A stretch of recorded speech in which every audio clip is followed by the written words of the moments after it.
뵙게 돼서 참 반갑습니다. 제가 어떤 때는 좀 똑똑해 보이는데 어떤 때는 좀 띨빵해 보이거든요. 근데 오늘 제가 목사님께 본문을 말씀드려야 되는데 완전 까먹었어요. 저희 띨빵한 모습이 나타났습니다. 목사님, 네, 죄송합니다. 우리 성도님들과 오늘 어떻게 재미나게 이 대화법에 대해서 공부하고 실습할까 이 생각을 하면서 저 혼자 막 머릿속으로 이렇게 방법을 찾으면서 재밌었는데요. 우리 성도님도 오늘 저랑 재밌는 시간 함께 가져요. 네. 사실은 이게 건강한이라고 하는 것은 여러 가지로 이렇게 의미가 담겨져 있는데요.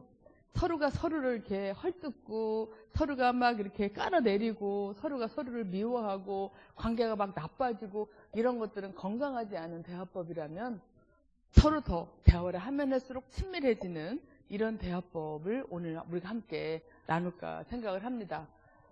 자, 딱 넘기면 본문이 나오는데요. 네, 우리 다 같이 여기 잠언 18장 21절 아마 우리 목사님께서 여러 번 설교를 했었을 것 같은데요. 우리 다 같이 한번 읽도록 시작. 죽고 사는 것이 혀의 힘에 달렸나니 혀를 쓰기 좋아하는 자는 혀의 열매를 먹으리라. 굉장히 무섭죠. 우리 성경에 말에 대한 본문이 굉장히 많다는 걸 우리 성도님 잘 아실 거예요.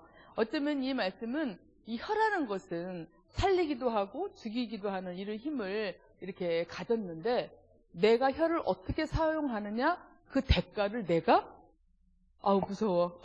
그 대가를 내가 어때요? 받을 것이다 이 말씀이에요. 무섭죠? 네. 부드럽지만 우리 성경에는 정말 명쾌하게 분명하게 알려주시는 그런 말씀입니다. 자, 잠언 12장 18절 말씀도 함께 읽도록 해요. 시작. 함부로 말하는 사람의 말은 비수 같아도 지혜로운 사람의 말은 아픈 곳을 낫게 하는 약이다. 말이 약입니다. 저는 이제 상담자로서 교수로서 이 말이라고 하는 것을 늘 약으로 표현을 참 많이 하는데 이 약이라고 하는 것은 몸에 도움이 되는 거잖아요. 네. 자, 되는 대로 하는 말은 비수처럼 상처를 확 주지만 그러나 지혜로운 주님을 의식하면서 주님을 믿는 마음으로 주님의 마음을 내 마음에 품고 그리고 지혜롭게 말하는 자의 혀는 상한 마음을 고쳐준다. 오늘 어르신들 추워서 고생하시지 않았나요? 네, 괜찮으셨어요? 네, 어때요? 좀 따뜻하게 느껴지시나요? 네. 저녁 식사 만나게 하셨어요? 네. 우리 젊은 우리 성도님들도 저녁 식사 만나게 하셨나요? 네. 이렇게 주고받음 속에서 우리 마음이 조금씩 열리기도 하죠. 제 남편은 어제는 한 반절은 졸더라고요, 여기 앉아서. 오늘은 안 졸으실 건가요? 네. 사실은 제 남편이 저보다 상담학 공부를 더 먼저 시작했고, 또 이제 저의 은사를, 하나님의 눈으로 깨닫게 해서, 또 저를 이렇게 뭐라 그럴까, 슈퍼바이저로서 저를 좀 가르치고, 이끌어가서, 지금 이제 먼저 교수가 되고, 그 다음에 제가 나중에 교수가 되고, 그래서 이제 제 남편은 이제 은퇴를 앞두고 있어요. 암 걸렸다고 제가 소개했죠? 그 남편입니다. 간 큰 거 잘라냈어도 지금 이렇게 잘 살고 있습니다. 네. 자, 되는 대로 하는 말은 비수처를 찌르지만 소위 말하면 그냥 나오는 대로 별로 생각하지 않고 화나거나 신경질 나거나 짜증나거나 뭐 이럴 때 그냥 말을 막 하는 거 있죠. 그런 때 있잖아요. 하고 나서 주워 담고 싶은데 이미 막 늦어버린 거 이런 것들은 남에게 해를 주죠. 그런데 방법은 있어요. 미안 여보, 내가 다시 말할게. 그래서 제 차로 이렇게 마치 그림 지우고 다시 그리듯이 이렇게 하게 되면 50%는 감해지는 것 같습니다. 네. 그리고 이제 우리가 지혜로운 자, 바로 우리들을 말하는 거예요. 우리의 혀는, 우리의 말은 사람의 상한 마음을 고친다. 자, 우리 성도님들 어때요? 상한 마음을 고치는 혀를 가질래요? 비수를 찌르는 혀를 가질래요? 네, 아멘. 네, 상한 마음을 고치는 혀를 우리가 가질 수 있도록 오늘 함께 노력하도록 해요. 제가 고급 비법을 알려드릴게요. 말하기, 듣기 이런 건 여기저기서 많이 배우셨을 것입니다. 그보다 조금 더 고급진 거를 오늘 가르쳐 드리도록 할게요. 자, 먼저 우리가 서론을 좀 볼게요. 이 말이라고 하는 것은 마음하고 연결돼 있죠. 마음에 없는 말을 할 수 있을까요? 또 말과 마음이 전혀 다르게 할 수 있을까요? 가끔은 그렇게 할 수 있습니다. 자기 마음을 감추기 위해서 하거나 혹은 내 속이 안 들키고 싶어서 하거나 아니면 무의식적으로 나도 모르게 그럴 수는 있는데 원리적으로 보면 마음과 생각과 이 말은 서로 연결되어 있어요. 자, 그리고 말이 잘 통하면 친해지고요. 친해지면 말이 더 잘 통하죠. 우리 첫날 친밀감 공부했어요. 우리가 함께 친밀하게 지낼 줄 아는 관계가 학습이 돼야 하나님과 더 가깝게 지낼 수 있고 또 하나님과 가깝게 지내면 마귀를 대적할 수 있고 또 하나님과 가깝게 지내면 우리끼리 더 가깝게 지내고 이 원리를 가로와 세로의 이 원리를 우리가 함께 첫날 공부를 했는데요. 말이 잘 통하면 친해져요. 그리고 친해지면 또 말이 잘 통해요. 그쵸 어르신? 네. 그런데 만약에 반대로 하면 아무리 친해지고 싶어도 여보 오늘 밥을 못 먹었더니 배고파 죽겠다. 도대체 뭐 하니라고 밥도 안 처먹었어? 그럼 말하고 싶어요? 안 하고 싶어요? 안 하고 싶어요. 아이고 당신 배고프겠네. 밥 안 먹고 지금까지 있었어? 얼른 먹어. 이렇게 하면 어때요? 그냥 막 친해지고 싶잖아요.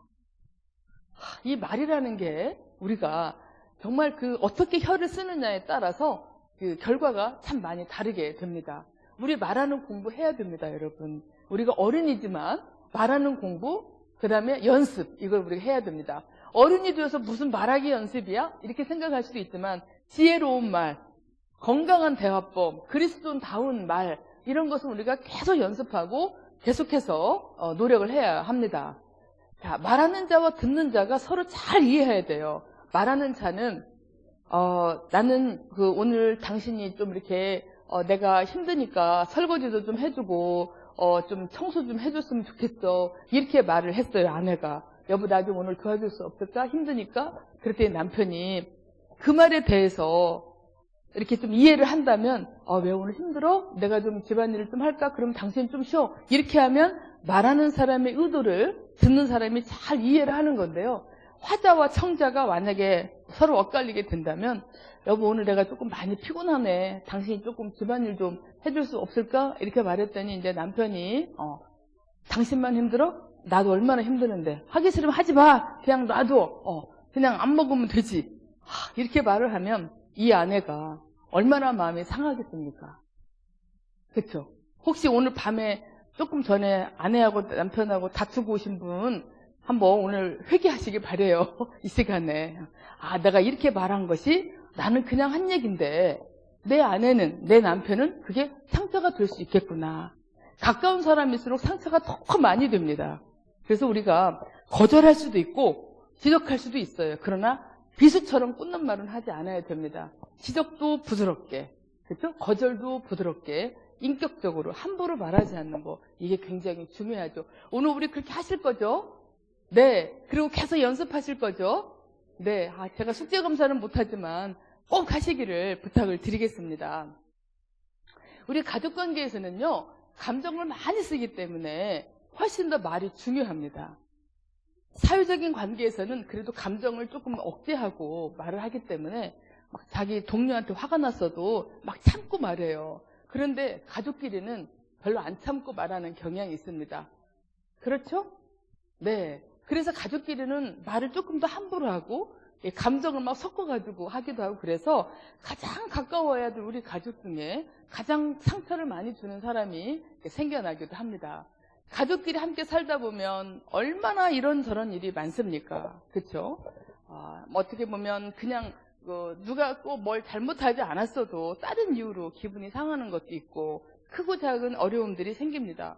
물론 그거 이외에도 즐겁고 행복하고 결혼하기 너무 잘했어. 나는 우리 가족이 내 힘이야. 이럴 때도 많이 있지만 한 번 상하면 어제 우리가 나눴던 것처럼 평생 왼수 같은 느낌이 들면서 막 마음이 아프죠.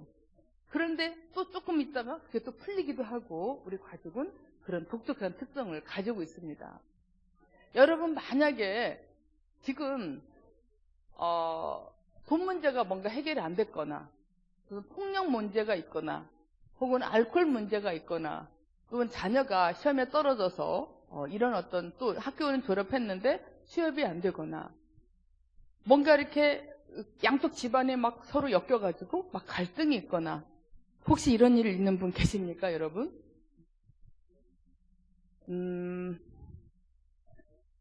사람의 소망을 두지 않고 하나님께 소망을 두고 사는 우리 크리스찬들은요, 그런 것도 뛰어넘을 줄 알아야 돼요. 왜냐하면 그게 전부가 아니니까.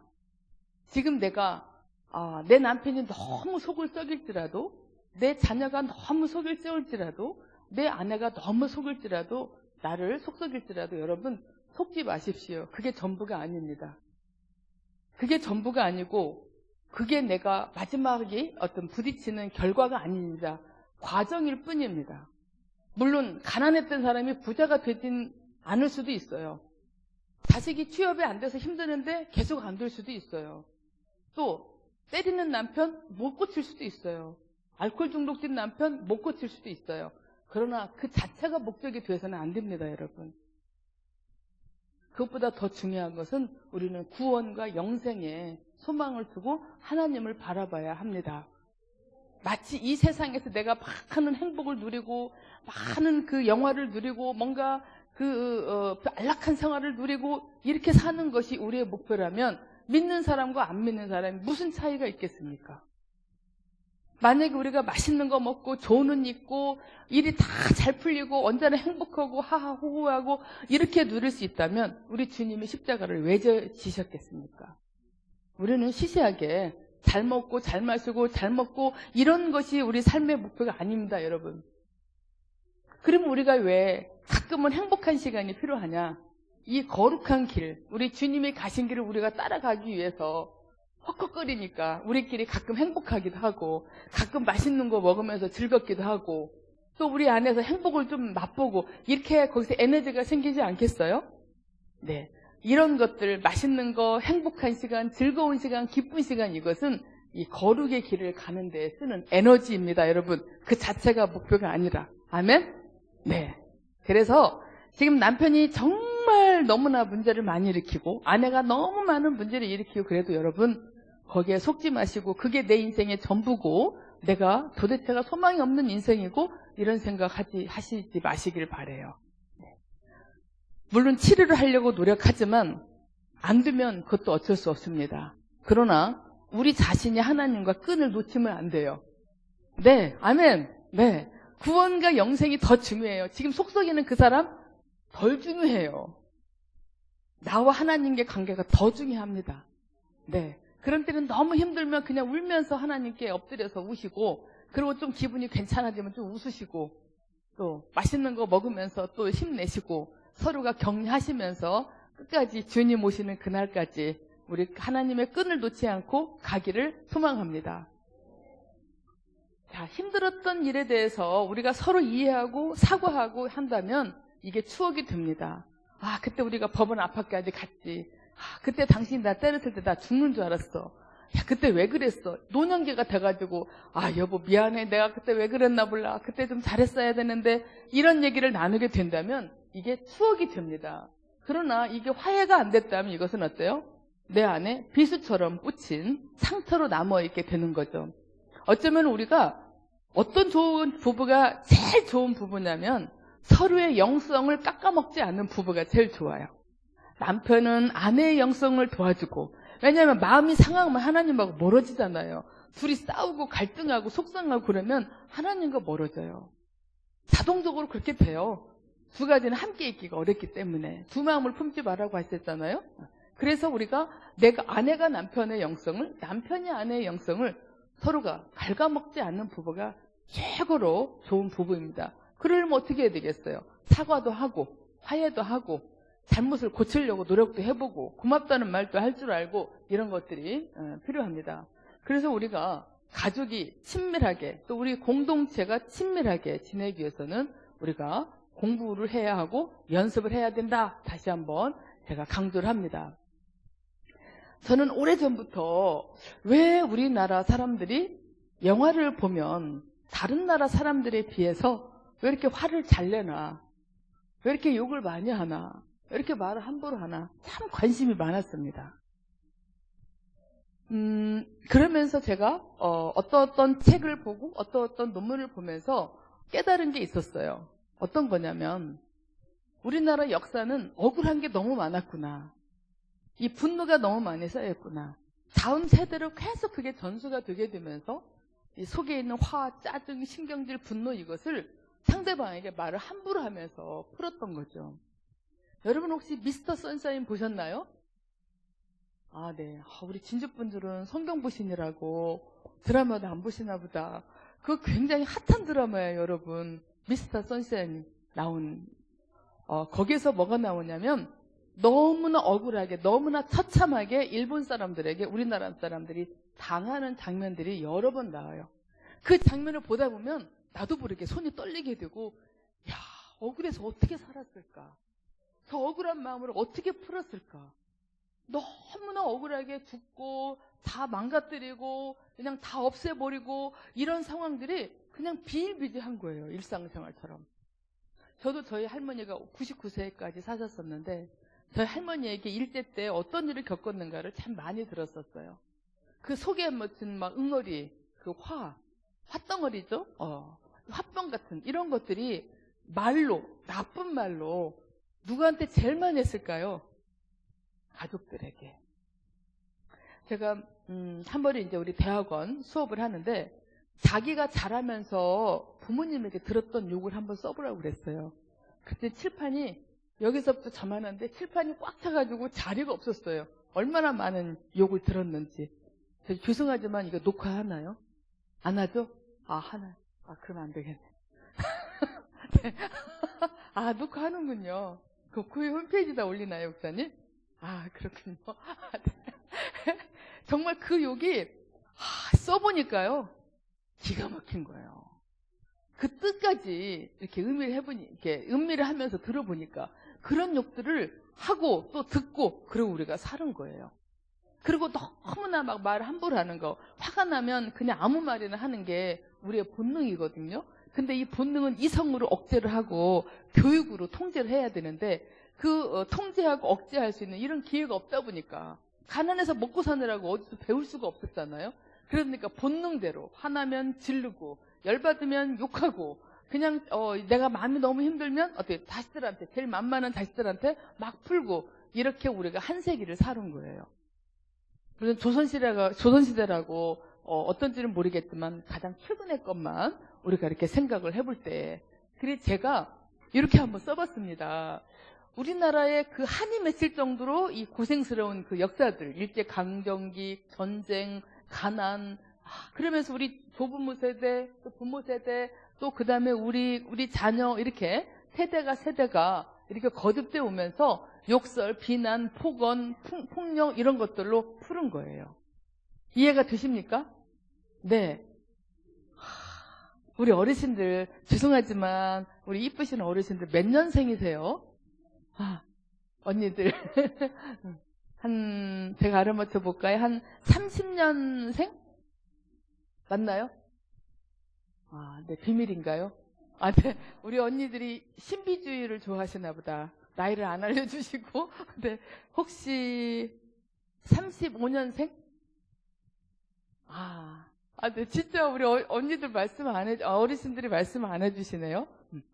제 엄마가 지금 얼추 잡아서 비교를 해볼 때 한 30년생 그 전후시지 않을까 싶은데요.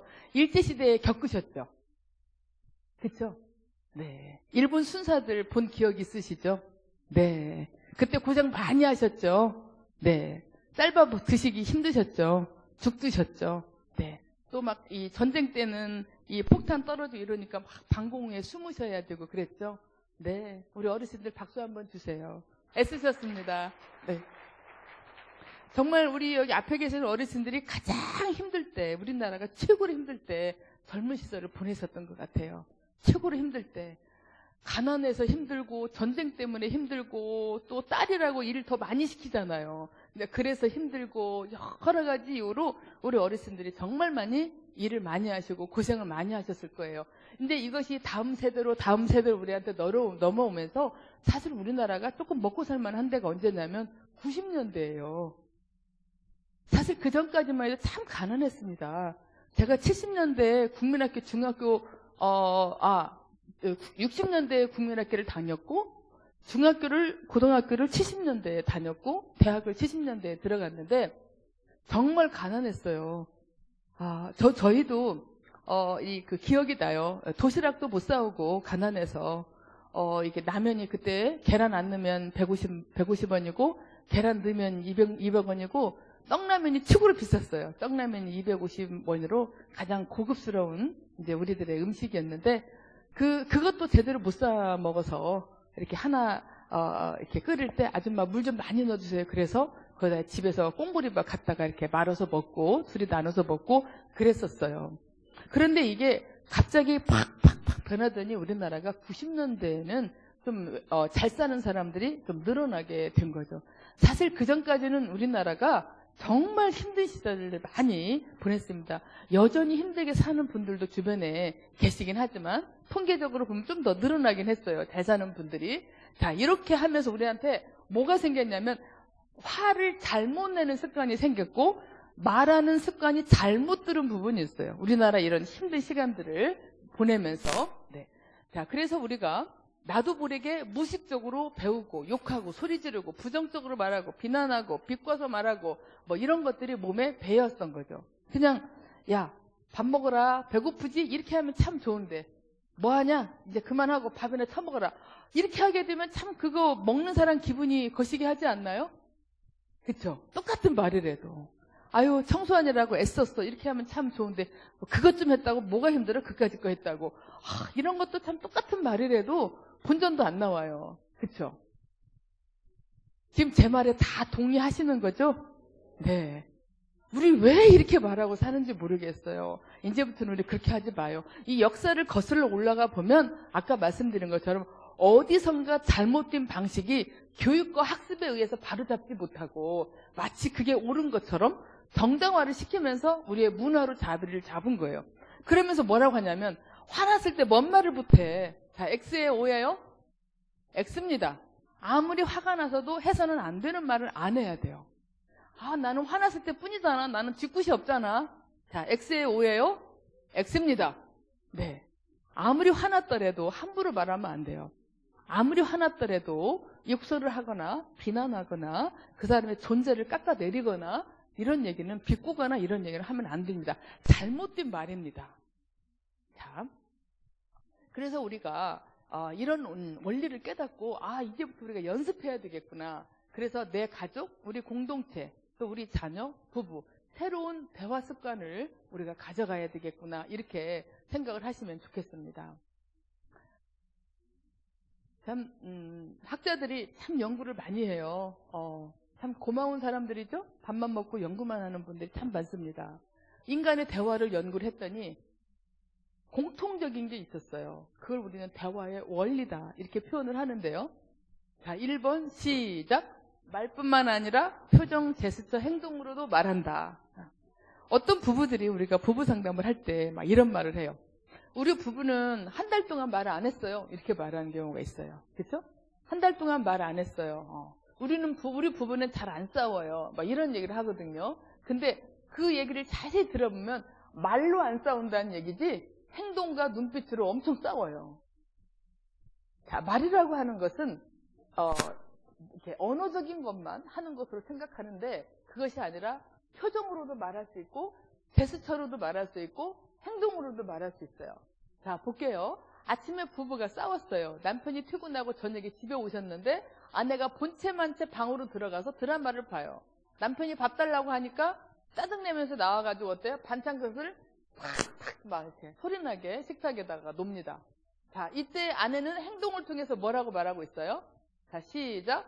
나 당신에게 화났어. 말하고 싶지 않아. 라고 행동으로 말하고 있는 거죠. 자, 남편이 밥을 다 이제 먹었어요. 그랬는데 아내가 설거지를 하면서 막 부서져라 막 이렇게 설거지를 해요. 자, 뭐라고 말하고 있어요? 화났어 나. 밥 먹고 꼭 내가 치워야 돼? 당신이 좀 치우면 안 돼? 이렇게 막 화나 있는 상태인 거죠. 자, 우리가 엘리베이터를 탈 때 모르는 사람끼리 만났어요. 모르는 아저씨하고 모르는 아줌마하고 만났을 때 여러분 시선이 어디에 가 있나요? 시선이 어디로 가요? 우리 학생 하나는 거울 보면서 이에 낀 고춧가루 뺀다고 하더라고요. 그러니까 이제 옆에 있다가 뻔뻔해 비유도 좋아. 모르는 아저씨 앞에서 고춧가루 빼고 있다고 막 그랬는데 대부분 우리가 어디를 쳐다보는 것 같아요? 숫자, 맞아요.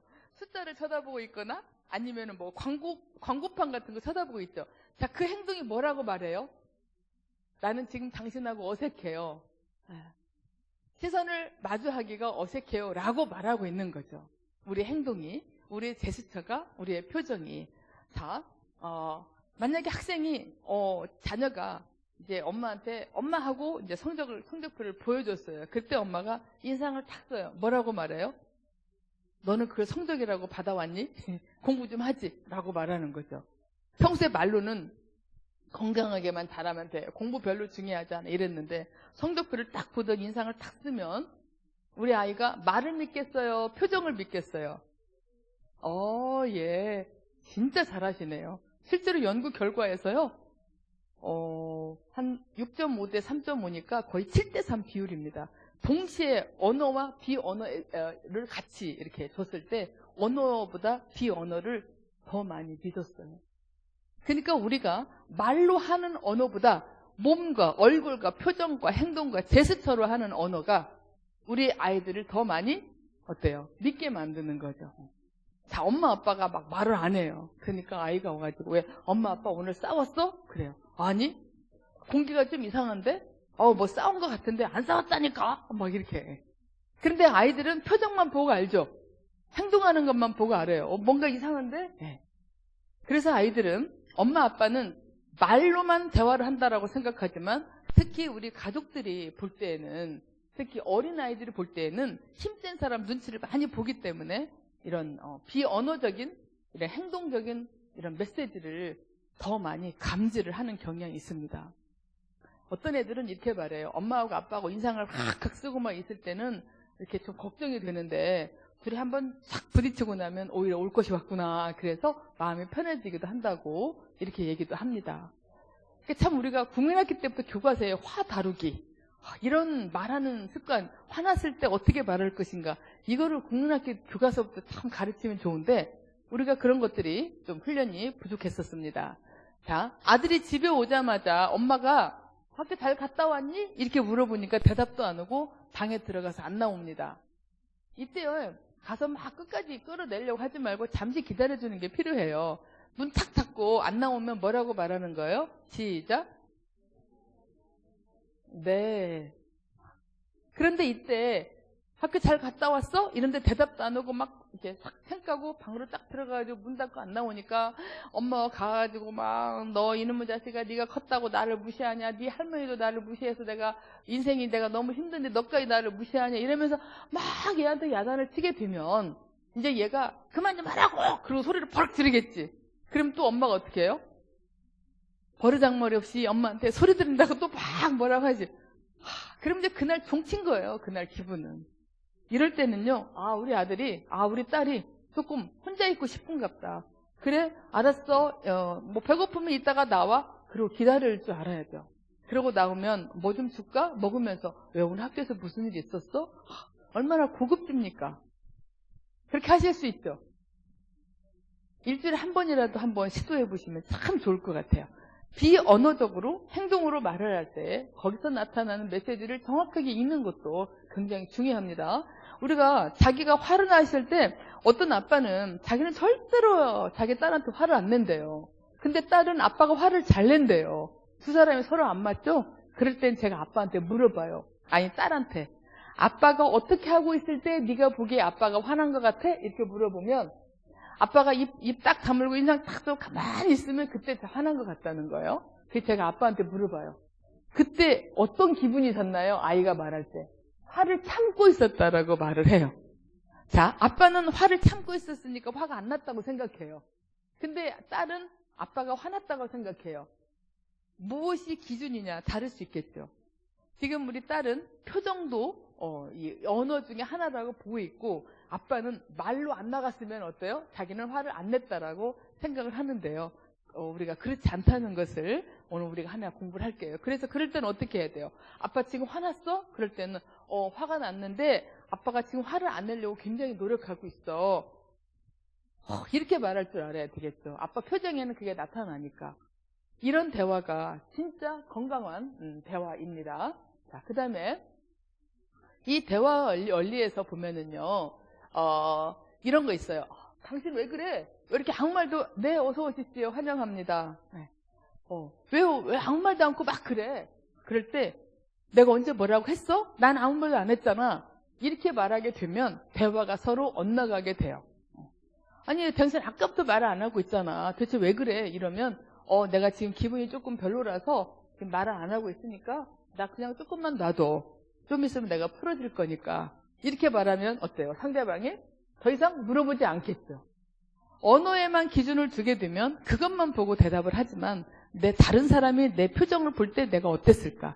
내 행동이 어떻게 다른 사람한테 보였을까? 이것까지도 우리가 고려를 해야 합니다. 자, 아까 말씀드린 것처럼 부모의 침묵전쟁. 고집이 센 부부, 혹시 큰아들과 큰딸이 만난 부부들은 특히 고집이 좀 세요. 서로 안 지려고 해요. 서로 양쪽 집안에서 대장을 하고 컸기 때문에 그래서 침묵전쟁이 좀 기를 때가 참 많습니다. 막내끼리 만난 사람들은 자기들이 답답해서 누군가가 한자 뭐라 푸는데 이 첫째들끼리 만나면 좀 기른 것 같아요.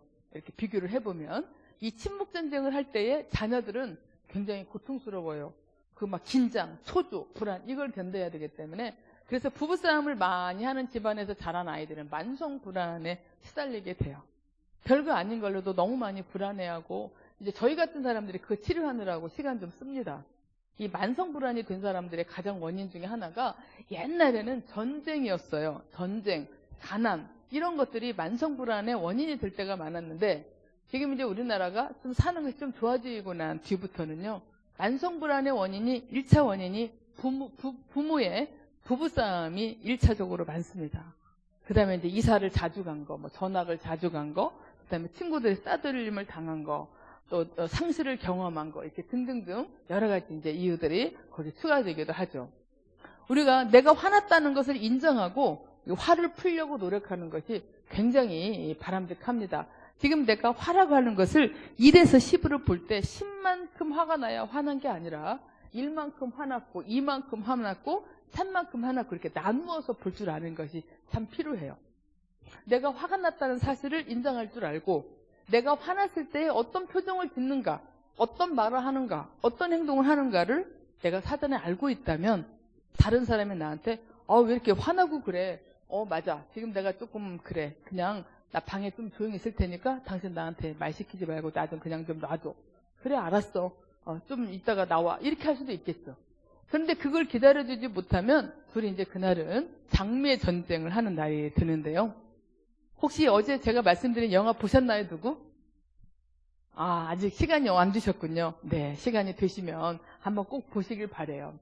이 화난 것을 인정하고 화를 풀려고 노력하는 게 너무너무 중요합니다. 자, 화가 났다. 이것을 1에서 10으로 볼 때 여러분, 사람마다 똑같은 상황인데도 화나는 양이 달라져요. 화량이. 마치 주량이 다른 것처럼 화량이 다릅니다. 제가 이렇게 거룩한 성전에서 주량을 얘기해서 참 죄송한데요. 비교를 하려면 이게 참 그것이 제일 좋더라고요. 나는 술을 몇 잔만 마시면 이렇게 취한다. 이것이 주량이잖아요. 그러면 화량은 나는 몇 잔만큼 화나면 뚜껑이 열려서 아무 말이나 막 한다. 이게 화량이라고 볼 수가 있어요. 네. 여러분들께서 식사를 하셨으니까? 네. 그러면 제가 말씀을 드려도 좋을 것 같아요. 또, 이 변하고 비교해보면 이해가 잘 될 거예요. 화를 너무 참는 사람들은 변비에 걸린 사람이고, 화를 아무 때나 내는 사람은 어떤 사람? 설사, 그쵸? 아무 때나 그냥 신경질, 짜증, 화 이런 거 내는 사람은 설사나는 사람이에요. 그러면 어떠세요? 화를 낼 때 낼 줄 알고 안 내야 할 때는 안 낼 줄 알고 그런 사람은 뭐죠? 쾌변. 그렇죠? 네. 원활하게 이렇게 대사가 잘 되고 있는 거예요. 자, 그럼 우리는 나는 변비 쪽에 속한가 아니면 설사 쪽에 속한가 이렇게 생각을 해보고서 1에서 10으로 나눠야 됩니다. 내가 뚜껑 열릴 때는 몇 점 정도 열려야 되지? 자, 우리 젊은 친구들은 1에서 10으로 할 때 몇 점 정도로 들으면 막 미치겠어, 화나서. 막 무슨 말이 막 나갈지 몰라. 이런 정도 들려면 몇 점 정도 화가 나야 될까? 9? 8? 아, 8점 정도? 우리 친구들은 몇 점 정도 되면 뚜껑이 열려?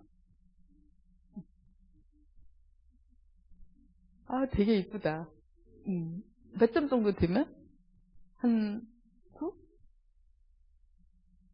지금까지 뚜껑 열린 적 한 번도 없어? 네. 우리 친구들은 뚜껑이 잘 안 열리는가 봐요. 우리 내 친구들은. 한 9 정도 되려나? 8 정도 되려나? 한 7 정도 이럴 수 있을 것 같아요. 근데 이 설사과에 있는 사람들은 한 3점만 화나도 뚜껑이 열려요. 그러니까 약간만 화내도 막 화내고 신경을 내고 이런 분들은요, 여러분 꼭 상담을 받으시길 바래요. 지금 뭔가 내한테 쌓인 게 많아서 그래요. 걔네들을 좀 이렇게 다루고 나면 화가 좀 덜 나요. 그리고 화나는 횟수가 좀 줄어들고, 이것을 이제 우리가 조절을 할 수가 있는데, 내가 지금 몇 점만큼 화났구나 이것을 알고 그 다음에 그 상황을 잠시 떠나는 것도 참 좋아요. 아, 내가 지금 5만큼 화났네. 내가 7점도 화나면 뚜껑이 열릴 텐데 5 정도 화가 났을 때 어때요? 기분을 전환을 시키는 게 좋아요. 잠시 거실에 있다가 열받았으면 어때요? 침실로 잠깐 간다든가, 아니면 주방에 가서 물을 한잔 한다든가 차를 한잔 한다든가, 이렇게 해서 내 몸과 마음을 다시 한번 환기를 시키면 한 1점 정도 떨어집니다. 밖에 가서 바람 쐬고 한 4점 정도 떨어져요. 그러고 나서 내가 뭐 때문에 화났지 한번 생각해보면 내 마음, 상대방 마음 이렇게 생각해보다가 첫날 말씀드렸죠. 자, 기도의 단계 시작. 정화의 단계, 조명의 단계, 일치의 단계. 이 기도를 하고 나면 주님이 나한테 말씀해 주세요. 주님이 보는 관점에서 내가 생각하게 되게 돼요. 그러고 나면 마음이 많이 풀리고 할렐루야 이런 마음으로 방으로 들어오게 되죠. 관리해야 됩니다. 그냥 예배 드렸다고 내 마음이 그냥 막 이렇게 주님처럼 들질 않아요. 예배만 갖고 안 돼. 노력이 필요해요. 예배와 기도가, 찬양이 우리가 말기찬 그러는데, 말씀과 기도와 찬양이 먼저고 그 다음에 노력이고, 이렇게 함께 가게 되면 우리가 말하는 습관이 조금씩 건강하게 고쳐질 수가 있습니다. 자, 두 번째 원리는 뭐냐면, 자, 좀 전에는 우리는 몸과 마음으로, 말로 다 이렇게 말한다 이렇게 표현을 했고, 두 번째는 각자 좋아하는 대화 스타일이 있다. 시작. 네, 이것을 우리가 디지털 언어와 그 다음에 이제 아날로그 언어 두 개로 이렇게 나누는데, 여기서 보면 여러분, 디지털 언어라고 하는 것은 말로 해야 좋은 분들 계세요. 어떤 분들은 말만 해서 싫어하는 분들이 계세요. 그렇죠? 뭔가 행동으로 하는 걸 더 좋아하고, 좀 은은하게 은유적으로 하는 걸 더 좋아하고. 자, 한번 여쭤볼게요. 여러분들께서는 남편이나 아내나 혹은 친한 친구가, 남친이나 여친이 사랑한다는 표현을 어떻게 할 때 사랑받는 느낌이 드나요? 말로 할 때, 아니면 안아주거나 그윽한 눈빛으로 바라볼 때, 스킨십 할 때, 아니면 뭘 사줄 때, 아니면 내가 원하는 일을 해줄 때, 어떤 게 좋아요? 진짜 사랑받는 것 같아요?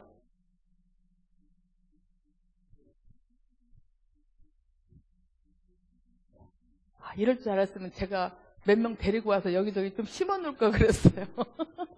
네. 그럼 제가 고개만 끄덕이세요. 말로 사랑할 때 나는 진짜 좋다. 그러세요. 이런 분들은 디지털과를 더 좋아할 수 있어요. 나는 말보다는 어떤 은은한 눈빛, 스킨십, 행동 이렇게 했을 때가 더 사랑받는 것 같다. 고개 이렇게 해보세요. 네. 이런 분들은 아날로그과의 가용성이 있고요. 지금 이거 안 하신 분들은 지금 아직 파악을 못 하셨나 봐요. 네. 네. 자, 옛날에 우리가 지금 생각났는데, 어떤 목사님 우리 신대원 다닐 때 그 한 가지 재밌는 예화를 들었었어요. 어떤 코끼리가 말을 무지무지 안 들었대요. 그래서 코끼리 보고 좀 걸어가라고 그러면 걷질 않았대요. 그냥 가만히 있었대요. 귀에다 대고 무슨 말을 해도 걷질 않았대요. 근데 이제 어떤 사람이 자기가 자신있게 이 코끼리에게 그 코끼리가 걸어갈 수 있게 할 수 있다. 이렇게 이제 얘기를 했대요. 그럼 한번 해보라고. 그랬더니 그분이 코끼리 귀에다가 뭐라고 말했는지 아세요? 너 하나님 없이 목회해라. 그랬더니 막 도망가는 거 아니에요. 우리한테는 그렇구나. 성령 없이 목회하라는 말이 제일 큰 욕이거든요. 그러니까 이 코끼리가 성령 없이 너 목회해라 그러니까 깜짝 놀라가지고 달아난 거예요. 우리는 와르르 이렇게 가슴이 아프면서 웃었는데, 네, 앞으로 목회할 분들이 아니라서 그 가슴에 안 와닿나요? 그래도 느낌은 알죠? 어떤 건지. 자, 우리가 이 디지털과들은요 명료한 걸 좋아해요. 은근슬쩍 넘어가는 거 되게 싫어해요. 예를 든다면 혹시 이런 부부 계세요? 이 녹화한다니까 굉장히 조심스러운데 감은 잡았어요. 방송실이 이렇게 있길래. 네, 아이고, 이거 어떡할까? 이 부부가, 이런 부부들이 있어요. 막 싸웠어요. 그래서 지금 기분이 별로 안 좋아. 근데 남편은 그날 막 성관계를 원해. 그럴 때 아내가 은근슬쩍 넘어가는 것 같아 너무 화나는 사람들 있죠. 뭔가 명료하게 해결되지 않고 그냥 구렁이 담 넘듯이 아무 일도 없는 것처럼 이렇게. 이런 분들은 이런 거를 좋아하는 사람들이에요. 뭔가 틀린 게 아니에요. 그냥 선호도가 다른 거지. 라면을 좋아하냐 국수를 좋아하냐 이 차이일 뿐이지 잘못된 건 아닌데 선호도가 다른 거예요. 그리고 뭔가 명령벽벽하게 뭔가 가려지는 걸 좋아하고 그리고 이렇게 의사를 분명하게 전달하는 것을 좋아하는. 그런데 이 아날로그가들은요 눈길, 스핏이 분위기파예요. 그래서 약간 흐리멍텅하게 보여질 수도 있고요. 자신의 의사를 좀 뭔가 행동으로 뭐 선물을 사준다든가 뭔가 이렇게 설거지를 한다든가 아내한테 굉장히 잘못해놓고 며칠간 날 새고 막 잠도 안 자고 연락도 안 되고 이러고 왔는데 여보 미안해 내가 연락도 못하고 이래서 미안해 이런 말은 하지 않고 죽은 듯이 와서 청소하고 설거지하고 있는 분들 그런 분들은 바로 이제 이쪽 과입니다. 근데 이게 신기하게 이것 때문에 부부 갈등이 되는 경우가 무지 많고요. 친구들끼리도 이것 때문에 싸우는 경우가 굉장히 많아요. 왜냐하면 사람들은 자기한테 익숙한 방식으로 주는데요. 들을 때는 내가 익숙한 방식으로 들어요. 상대방이 어떤 방식으로 줬느냐는 생각 안 하고 내 방식에 기준을 두고 상대방이 해준 거를 듣기 때문에 나는 디지털과라면 아날로그로 주잖아요. 그럼 안 받은 것 같아요. 그럼 내가 아날로그 까잖아요. 근데 디지털로 주잖아요. 그때 무슨 말을 많이 하냐면 맨날 말로만 이렇게 말해요. 네. 굉장히 싫어합니다. 그것 때문에 너무너무 싸워요. 그래서 이제 디지털과들은 하도 사랑한다, 고맙다, 막 이런 말들을 많이 하니까 이렇게 대화법 공부할 때 굉장히 시큰둥해요. 뭐 이런 건 잘하는데 행동이 뒤따르지 않으니까. 이 아날로그과들은 아무리 말로 그렇게 해도 그걸 믿지를 않습니다. 그래서 우리가 궁극적으로는 말과 행동을 다 잘해야 돼요. 아날로그과나 그다음에 디지털과나 서로가 이걸 다 할 줄 알아야 되는데 일단은 내가 어느 과인지를 아는 게 필요합니다. 자, 나는 아날로그과 같다라고 생각하는 분 손 들어 보시겠어요? 네. 분위기 파세. 은은하고 좀 감성적이고 이렇게 뭐 사랑한다 이 말보다 백허그하고 이렇게 그윽한 눈길을 보고 네. 감사합니다. 나는 아무래도 디지털과 같아. 한번 손 들어 보시겠어요? 네. 감사합니다. 손 안 드신 분 2개 양다리 걸치신 건가요? 네. 이게 이제 어떻게 보면 7대3, 8대2 이 정도 비율이 있어요. 나는 이쪽을 좀 더 선호해. 이쪽을 좀 더 많이 써. 그렇다면 내 아내나 내 배우자나 내 자녀나 내 친구가 나하고 과가 다르다면 어떻게 해야 돼요? 그 사람 과에 맞춰서 내가 받아들이는 노력이 필요해요.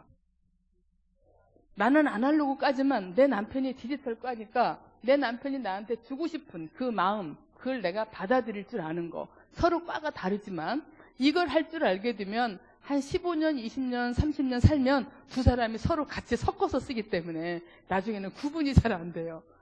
내가 썼던 거 남편이 쓰고 남편이 썼던 거 아내가 쓰고 그렇게 이제 섞이게 되는데 이게 팽팽하게 자기 한쪽만 계속 고집해서 가게 되면 부부 갈등의 원인으로 많이 작용하게 됩니다. 그래서 상대방에게 알려주는 게 필요해요. 나는 당신이 사랑한다 이렇게 말하는 것도 참 좋은데 당신이 뭔가 명명백백하게 가리는 것도 참 좋은데 그냥 좀 넘어갈 때는 좀 넘어가 줘. 그리고 내가 스킨십 하면 좀 받아줘. 그리고 내가 미안해서 청소하고 있으면 미안해서 그런갑다 하고 그냥 좀 받아줘. 꼭 말로만 받으려고 하지 말고 이런 대화가 필요해요. 그러다 보면 내 남편 역지사지를 하면서 내 남편은 지금 이런 마음을 이렇게 하는구나. 내 아내는 이런 마음으로 이렇게 하는구나를 알게 되면 두 사람이 갈등을 훨씬 줄일 뿐만 아니라 잘 통할 수가 있게 돼요. 이거 너무너무 중요해서 제가 막 강조하고 싶습니다, 여러분. 자, 그동안의 아날로그 과들은 이런 걸 많이 해야 돼요. 미안해, 사랑해, 고마워 이런 걸 많이 해야 돼요. 행동으로만 하지 말고. 근데 그동안 디지털 과들이 말로 때웠던 사람들은 어때요? 행동까지 함께 하시기를 바랍니다. 네. 자, 우리 기왕이 한 김에 고마워, 사랑해 한번 해볼까요? 시작. 고마워, 사랑해. 네. 자, 우리 옆에 보니까 짝꿍끼리 안 앉은 분들이 많으셔서 그냥 이렇게 저하고만 했습니다. 자, 대화 스타일이 다른 거지 틀렸거나 안 한 것이 아니라고 하는 것을 우리가 인정하는 것이 굉장히 필요합니다. 어떤 사람은 라면 좋아해요. 똑같은 면이라도. 어떤 사람은 잔치국수 좋아하고, 그렇죠. 그러나 잔치국수를 좋아한다고 해서 너는 입맛이 잘못됐어 이럴 수는 없잖아요. 너는 라면을 좋아하니까 너는 잘못됐어 이렇게 말할 수가 없어요. 근데 좀 아쉬운 건 있죠. 라면을 좋아하는 사람이 뭔가 이렇게 잔치국수를 먹으면 밍밍하죠. 잔치국수를 좋아하는 사람이 라면을 먹으면 너무 이렇게 자극적이어서 또 싫을 수도 있습니다. 그러나 여러분 서로 익숙해져야 돼요. 서로 다른 것을 받아들일 줄 알고 익숙해야 친밀해질 수가 있고 서로 건강해지게 됩니다. 자, 상대방의 긍정적 동기를 수용해줘야 돼요. 겉으로 드러난 것만 보고서 저 인간은 맨날 말로만 때워. 저 인간은 정말 할 줄 아는 게 없어. 저 인간은 어떻게 말을 할 줄을 몰라. 선물을 사왔으면 말을 해야 알지. 그걸 내가 어떻게 왜 사왔는지 어떻게 알아. 어떤 사람들은 이런 경우도 있어요. 여보, 이 목걸이를 왜 사왔는지 나한테 말해줘. 그 사랑한다는 말 듣고 싶어가지고. 또 이 목걸이 나한테 줄면서 무슨 말 하려고 그랬어? 꼬치꼬치 물어보다가 이제 싸워가지고 남편이 집을 나가요. 재밌죠?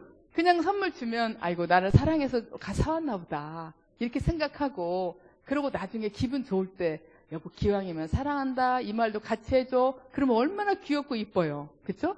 남편도 그래요. 아내가 이렇게 맛있는 밥을 차려줬으면 나를 존중해주고 사랑해서 이 맛있는 밥을 힘들게 차려줬나 보다 이렇게 하고 먹으면 되는데, 여보 당신은 왜 나한테 사랑한다는 말에 끝까지 아내한테 막 그거 받아내려고 할 때 이 아내는 힘들 수가 있어요. 시간이 필요합니다. 서로의 각자의 어떤 스타일을 이해를 해줘야 돼요. 그런데 그때까지 우리한테 뭐가 필요하냐면 긍정적 동기를 수용하는 것이 필요해요. 예를 든다면 여러분 자녀가, 초등학교 자녀가 엄마 생일이라고 뭔가 이렇게 요리를 하려고 하다가 주방에서 엄마가 가장 아끼는 접시를 깨버렸어요.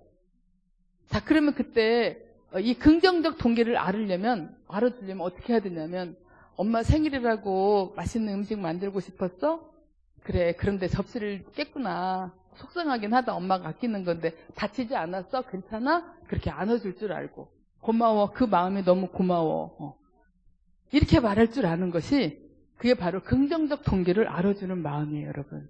겉으로 드러난 것, 결과, 이것도 물론 중요하지만 그것보다 더 중요한 건 과정, 동기. 이게 바로 고급진 것입니다. 자, 그 다음에 남편이 이제 전날 이제 아내한테 잘못한 게 있어요. 몰래 갖다 돈 쓰다가 아내한테 딱 걸렸어요. 그래서 아내가 지금 화가 났어요. 근데 남편이 너무 미안해, 생각해 보니까. 그래서 아내한테 미안하니까 조용히 들어와가지고 설거지를 막 했어요. 그런데 설거지를 했는데 앞에가 이제 막 한강이야. 막 물이 막 흥건하고 접시는 큰 거 작은 거 뒤집어져 있고 막 난리가 났어요.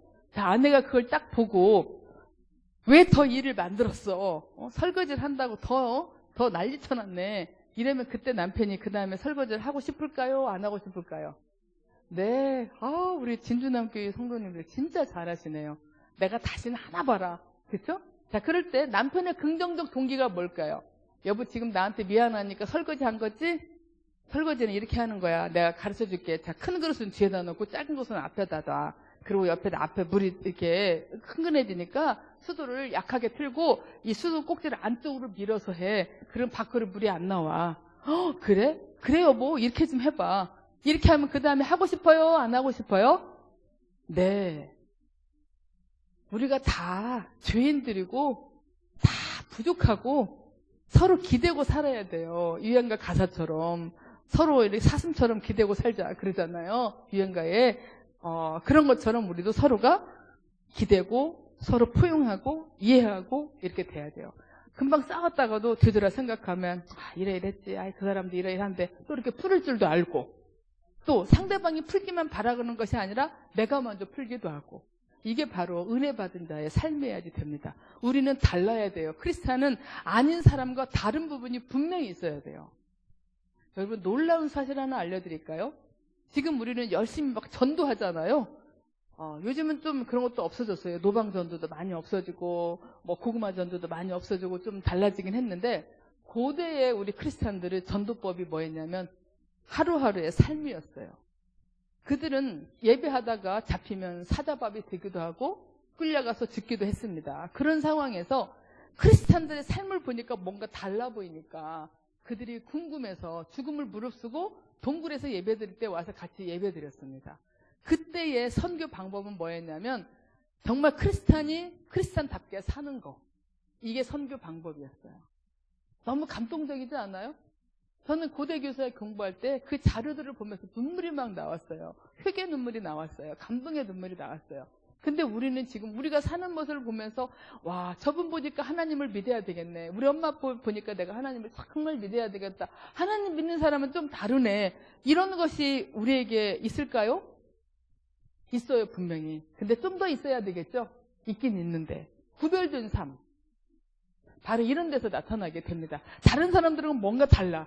눈에 보이는 것만 그게 다가 아니라 그 마음도 우리가 볼 줄 아는 거죠. 여보 지금 나한테 미안하니까 지금 아무 말도 안 하고 가만히 앉아서 TV 보고 있는 거지? 내가 당신 마음 이해해. 근데 당신이 나한테 말로 하면 더 좋을 것 같아. 그러면 이 남편이 얼마나 기분이 좋겠어요. 그래서 미안해 이렇게 말했을 때 또 아내가 그래 말주변도 없는 당신이 이 정도 말하면 많이 한 거다. 알았어 내가 이번에 용서해 줄 테니까 다음부터 그러지 마. 그럼 남편이 얼마나 귀엽겠어요. 그렇죠? 네. 네. 이렇게 긍정적 동기 그 마음속에 있는 비록 방법은 잘못됐지만 결과는 잘못됐지만 이 긍정적 동기를 이해해 주는 거 수용할 줄 아는 거 그 다음에 방법을 함께 나누는 거 이렇게 하면서 맞춰가는 것입니다. 친밀한 관계는 노력 없이 학습 없이는 절대로 안 돼요. 계속해서 목표를 정하고 또 노력하고 또 노력하고 또 실수하고 이런 방법들이 계속 이루어져야 이게 가능합니다. 또 각자의 대화 스타일을 서로 인정할 줄 알아야 돼요. 내 거 인정해 줄 줄 알고 상대편 인정해 줄 줄 알고 서로가 인정을 해줘야 됩니다. 만약에 아내가 남편한테 초콜릿만 원한다면 이 아내가 남편에게 초콜릿을 받기를 원하는데 남편은 초콜릿을 만들 줄을 모르고 사탕만 만들 줄 알아요. 그러면 어떻게 해야 돼요? 한동안은 사탕만 그냥 먹어야 돼요. 그 대신 초콜릿 만드는 방법을 알려줘야 됩니다. 그럼 나중에 어때요? 초콜릿을 먹을 수가 있어요. 그런데 알려주지도 않고 그 속에서 먼저 줄 줄 아는 것을 먼저 받아먹고 내가 원하는 것을 시간을 좀 들여서 방법도 알려주고 받아야 되는데 이런 노력을 하지 않으면 그쪽이 줄 줄 아는 것도 못 받아먹고 내가 원하는 것도 못 받아먹고 손해가 이만저만이 아닙니다, 여러분. 일단 상대방이 줄 줄 아는 것은 내가 받아먹기. 그리고 내가 받고자 하는 것은 방법과 그 다음에 시간을 쓸 줄 알기. 네, 이렇게 사는 것이 바로 친밀한 관계를 만들어가는 방법입니다, 여러분. 자, 내가 좋아하는 방식이 아니라 상대방은 좋아하는 방식으로 고마움을 표현할 줄 알고 나는 은유적으로 하는 걸 좋아하는데 내 아내는 말로 하는 걸 참 좋아해. 내가 오늘은 말을 써서라도 해야지. 내가 맨날 문자로만 했는데 오늘은 내가 음성으로 한번 해봐야지. 이렇게. 내가 좋아하지 않지만 내 배우자가 내가 좋아하진 않지만 우리 아들은 디지털과야. 나는 은유과고. 엄마는 도대체 무슨 생각하는지 말을 안 하니까 모르겠어. 아들이 막 그래. 그러면 아들한테 내가 맘먹고 아들이 원하는 방식대로 내 마음을 표현할 줄 아는 거. 이게 바로 우리가 친밀한 관계를 할 줄 아는 사람들이 하는 방법이라고 볼 수가 있습니다. 이렇게 서로 대화 스타일이 닮아가게 되고 서로 함께 해가고 하면서 어때요? 소통을 늘려가게 되는 거죠. 마음이 통하면 말이 통하고 말이 통하면 마음이 통하고 그래서 더 친해지고 하나님과도 어때요? 사람끼리 말도 잘하고 하나님하고도 말을 잘하고 이렇게 돼가는 거죠. 자, 세 번째 대화의 연륜은 여러분 이것입니다. 자, 시작. 우리는 자기중심적으로 말하는 경향이 있다. 자, 남편하고 아내하고 둘이 싸웁니다. 남편이 막 이렇게 말해. 당신이 잔소리를 하니까 내가 늦게 들어오는 거야. 내가 집에 오기만 하면 당신은 온갖 잔소리 다 하잖아. 그러니까 내가 늦게 와가지고 그냥 탁 자는 거야. 이렇게 말해요, 남편이. 그러니까 아내가 뭐라고 그래? 제가 한 대로 그냥 할게요. 무슨 소리야? 당신이 늦게 오니까 내가 잔소리 하는 거야. 이렇게 말하는 거죠. 당신이 늦게 안 와봐. 내가 잔소리 안 하지. 자, 여기 제가 쓴 걸로 보면 남편이 아내가 잔소리 하니까 짜증낸다. 또 아내가 짜증내니까 남편이 짜증내니까 잔소리한다. 이렇게 말을 하는데 여기서 볼게요. 아내 입장에서 보면은 뭐가 원인이에요? 남편이 짜증내니까 잔소리가 결과죠. 그렇죠? 당신이 짜증을 내니까 내가 잔소리를 하는 거야. 이렇게 말해요. 당신이 늦게 오니까 내가 잔소리를 하는 거야. 아내 입장에서는 잔소리가 결과입니다. 그런데 남편 입장에서는 어때요? 무슨 소리야? 당신이 잔소리하니까 내가 짜증내는 거지. 당신이 잔소리하니까 내가 늦게 오는 거야. 그러면 잔소리가 원인이고 어때요? 내가 짜증내는 것이 결과인 거예요. 자, 여러분. 남편이 볼 때는 아내의 잔소리가 원인이고 자기가 짜증내요. 자기한테 유리하게 대화 토막을 구두점을 찍는 경향이 우리한테 있어요. 혹시 집안에서 많이 있는 것들 중에 하나가 당신 왜 이렇게 그 밥을 늦게 해? 배고파 죽겠는데? 이렇게 말해요. 그러니까 당신이 청소를 안 하니까 내가 이 청소하다가 밥하는 게 늦었잖아. 그래요. 그러니까 남편이 무슨 소리야? 당신이 밥하는 거 늦어지니까 내가 지금 청소가 늦어진 거. 이렇게 서로가 계속 팽팽하게 맞서다 보면 원인과 결과가 다르기 때문에 뭔가 이렇게 이 엇박자가 심해지게 되는데요. 이때 유리하게 원인과 결과를 설명할 때 우리는 대화 토막을 봐야 돼요. 어디서 찍었는가? 남편은 어디서 찍었냐면 잔소리에서부터 대화를 토막을 자른 거예요. 잔소리 다음에 뭐예요? 짜증이에요. 근데 아내는 짜증 다음에 잔소리예요. 그럼 이 두 개를 서로 이어봐야 돼요. 내가 짜증을 내니까 아내가 잔소리를 하는구나. 아내가 잔소리를 하니까 내가 짜증을 내는구나. 그럼 둘 중에 한 사람이 안 하면 이게 악순환이 끊어지겠네? 이렇게 볼 수가 있는 거죠. 지금 제가 설명 잘 했나요? 네. 이런 원인과 결과가 정말 많이 다릅니다. 또 부모하고 자녀 사이에서는 부모하고 자녀 사이에서는 이럴 수도 있어요. 네가 말을 안 들으니까 화내는 거야. 그러니까 자녀는 엄마가 화내니까 내가 말을 듣기 싫은 거야. 이런 거죠. 네가 말만 잘 들어봐. 내가 화내는가. 무슨 소리야? 엄마가 말을 이쁘게 해봐. 내가 안 듣는가. 이런 것들을 계속 할 수가 있겠죠. 엄마는 왜 이렇게 나만 보면 인상 써? 네가 게임만 하니까 인상 쓰지. 엄마가 인상 쓰니까 내가 화가 나서 게임을 하는 거야. 무슨 소리야? 네가 게임하니까 내가 인상 쓴다니까? 이런 걸 계속 주고받아요. 왜냐하면 대화 토막이 다르기 때문에. 우리는 자기한테 유리하게 토막을 자르기 때문에 그래요. 왜냐하면 우리 인간은 어떤 경우에도 자기를 보호하고 싶어 해요. 심지어는 거짓말을 해서라도, 심지어는 그럴듯한 변명을 해서라도 자기를 보호하려고 하는 생존 본능이 있어서 그래요. 우리가 동물적 속성이 있기 때문에 그 동물적 속성을 영적으로 이겨야 돼요. 그 영적으로 동물적 속성을 이겨내지 못하면 동물적 속성이 우리가 쓸려가게 됩니다. 특히 중년기, 노년기가 제일 위험해요. 이때에는 걷잡을 수가 없어요. 통제 능력이 많이 떨어지기 때문에. 그래서 매일매일 학습이 이루어져야 됩니다.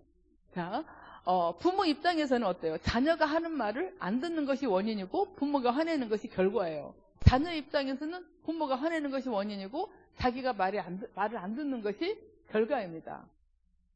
그러니까 너는 왜 늘 네 유리하게 말하니? 그럼 또 어때요? 엄마도 엄마 유리하게 말하잖아. 당신은 왜 이렇게 늘 당신 입장에서 말해? 당신도 똑같아. 이런 얘기들을 우리가 하게 되는데 사실 다 맞는 얘기예요. 그런데 우리가 여기서 한번 뒤집어 봐서 생각해야 된다는 거죠. 내가 보는 원인이 결과를 만들고 또 결과가 원인을 만들고 이래서 돌고 돈다. 악순환이 이루어진다라고 하게 되면 니캉내캉 별 큰 차이 안 난다라고 하는 것을 다 주님 앞에 우리는 죄성이 있는 인간이구나. 이렇게 우리는 고백할 수밖에 없는 거죠. 그분 앞에서 우리가 무릎 꿇을 줄 알게 된다면 부부싸움도 훨씬 잘 해결이 될 수가 있습니다.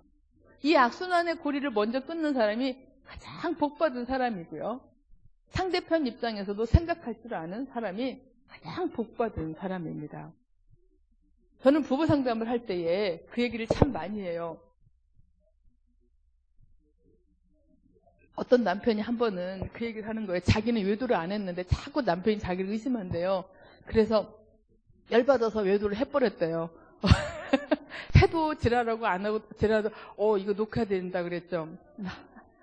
그래서 어차피 욕먹는 김에 내가 조금 조심스러워서 저 되게 이렇게 재밌게 하고 싶은데 조심해야 될 것 같아요.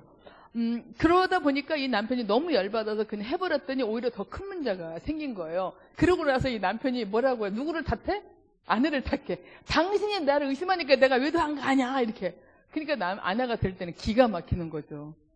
자기가 잘못해놓고 지금 어디서 누구 탓을 해 이런 생각이 드는데 심리적으로 보면 어때요? 아내도 기여한 게 있어요. 남편이 일단 잘못한 거고 그 다음에 이제 아내도 뭔가 이렇게 남편을 이렇게 좀 믿어주면 참 좋았을 텐데 이제 그런 안타까움이 있는 거죠. 그래서 이 부부 문제든 부모 자녀 문제든 친한 친구 문제든 또 공동체 안에서 대인관계 문제든 정신분열증이나 심각한 심리적인 질병이 아니고서는 두 사람이 조금씩 기여한 게 있어요.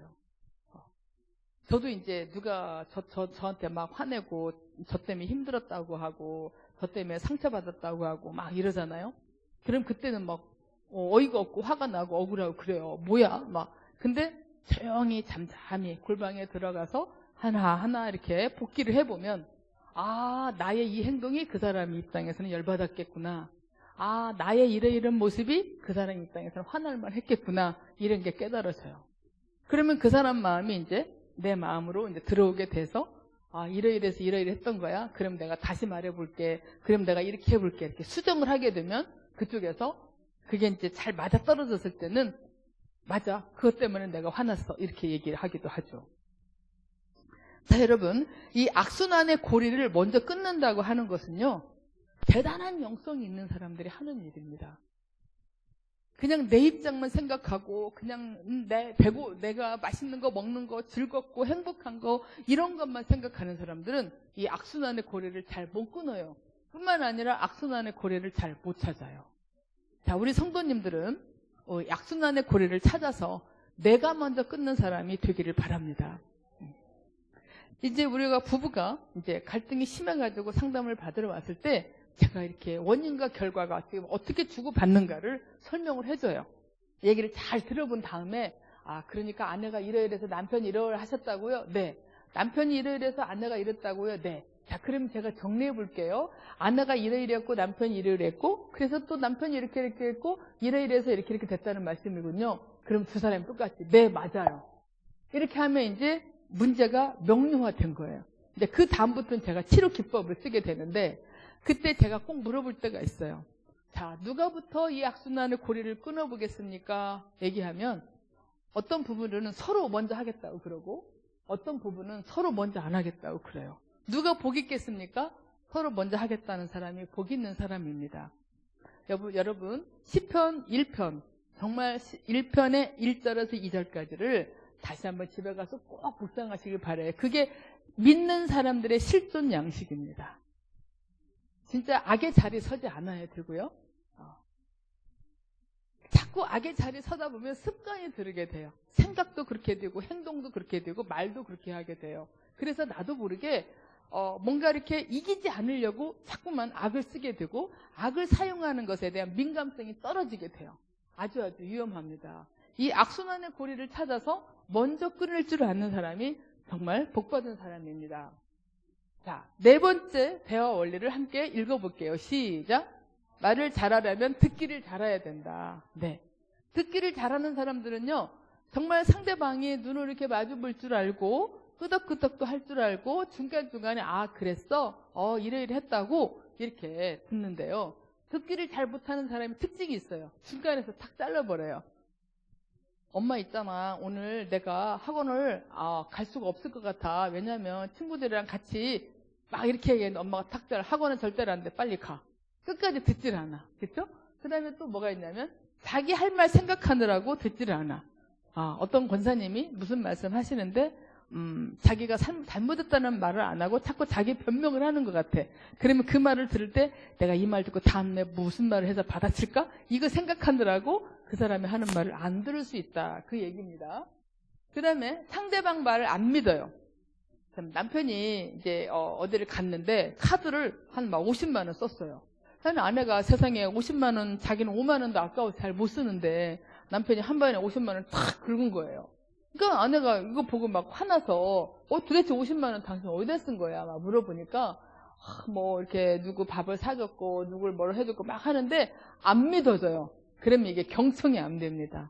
그 사람 말을 안 믿으면 속에서 계속 의심을 하면서 다른 질문할 거를 막 찾아. 질문할 거리를. 어디서 밥 먹었다고 그러니까 이 사람 거짓말하는 것 같아. 저 식당 이름 한번 대봐. 그래. 그 남편이 기억이 안 나. 기억이 안 나. 그러니까 그러면 반찬 뭐 나왔는 거 대봐. 또 기억이 안 나. 김치는 어디다 다 있는 거고. 이렇게 하다 보면 그 상대방의 말을 경청을 못하기 때문에 그 다음에 내가 그 사람이 한 말에 대해서 내가 대화를 해야 되는데 탁구를 칠 때 공을 주고받는 것처럼. 그렇죠? 근데 이 공이 내용이란 말이에요. 말의 내용. 이쪽에서 탁구를 쳤어요. 그럼 이쪽에서 받아가 다시 쳐야 되잖아요. 근데 이 공을 놓쳐버려. 듣기를 못하면. 그럼 어때요? 헛바다를 쳐야 되겠죠. 마치 이와 같은 원리입니다. 그래서 듣기를 잘해야 말을 잘할 수가 있어요. 그 사람이 원하는 말을 내가 잘 들어야 거기에 해당되는 말을 할 수가 있는 거죠. 그 다음에 성질이 급한 사람은 막 중간에 팍팍 잘라. 자기가 듣고 싶은 말이 안 나오면 그러니까 결과만 말해봐. 그래서 어떻게 됐는데 막 다그치게 되면 말을 하려고 했던 사람이 막 잊어버리죠. 머리가 하얘지고. 고정관념이나 편견, 선입관 이런 게 많은 사람들은 듣기가 잘 안 돼요. 무슨 단어 그냥 문장 몇 마디만 하면 지레짐작하고 자기 마음대로 생각하고 그냥 임의적 추론, 또 넘겨짚기, 짐작하기 이런 거 잘하는 사람들 고쳐야 돼요. 그건 잘못된 겁니다. 증거가 없이는 추론하지 마십시오. 미신적 사고하지 마시고 건너짚기 하지 마시고 확실한 증거가 있기 전까지는 결론을 내리지 마시고 긴가? 아닌가? 긴가? 아닌가? 그 상태를 그냥 멈춰놔야 돼요. 근데 자기가 임의로 두드려 맞춰가지고 결론을 내리고 추측도 하고 이렇게 하는 것이 다른 사람의 의도를 왜곡시킬 수가 있어요. 저도 보면은 학생들한테 수업 때 A는 B다 이렇게 말을 했는데 A는 B다라고 듣는 사람도 있는가 하면 뭐 전혀 엉뚱하게 뭐 C는 D다 이렇게 듣는 경우도 있어요. 그건 뭐냐면 경청하지 않고 자기가 듣고 싶은 대로 들은 거예요. 이 선입견과 고정관념과 이 편견이라고 하는 것은 상대방의 말을 왜곡시켜서 듣게 되고 자기가 원하는 대로 만들어서 듣게 되기 때문에 잘못된 이해, 소위 말하는 오해를 불러일으키게 됩니다. 우리는 일단은 끝까지 다 들어본 뒤에 자기 의견을 말하길 바라요. 이거 너무너무 중요합니다. 제가 지금 막 부부 모셔서 여기서 대화법 막 하고 싶은 충동이 있는데 참겠습니다. 정말 두 분이서 의자를 2개 만들듯이 아니면 방석을 2개 만들든지 그래서 자 아들 엄마하고 대화 좀 하자. 이 대화 방석 이렇게 만들든가 아빠가 또 딸을 불러서 그래 오늘 네가 너하고 나하고 한 시간 동안 속 얘기 좀 하자. 이렇게 대화하는 시간을 함께 갖는 거 정말 너무나 필요한데요. 왜 그러냐면 그 사람 말을 끝까지 들어야 왜 그렇게 말하는가를 이해할 수 있기 때문에 그래요. 오죽하면 어제 제가 우리 그 아이 가방에서 라이터와 담배가 나왔을 때 우리 둘이 번갈아 가면서 끝까지 얘기를 다 들었다고 했죠. 끝까지 다 듣고 나면 이해가 돼요. 육하원칙, 또 그 상황. 그럴 수 있었겠구나. 그런 상황에서 이러이러하고 이러이러했다고 그럼 그럴 수 있었겠네.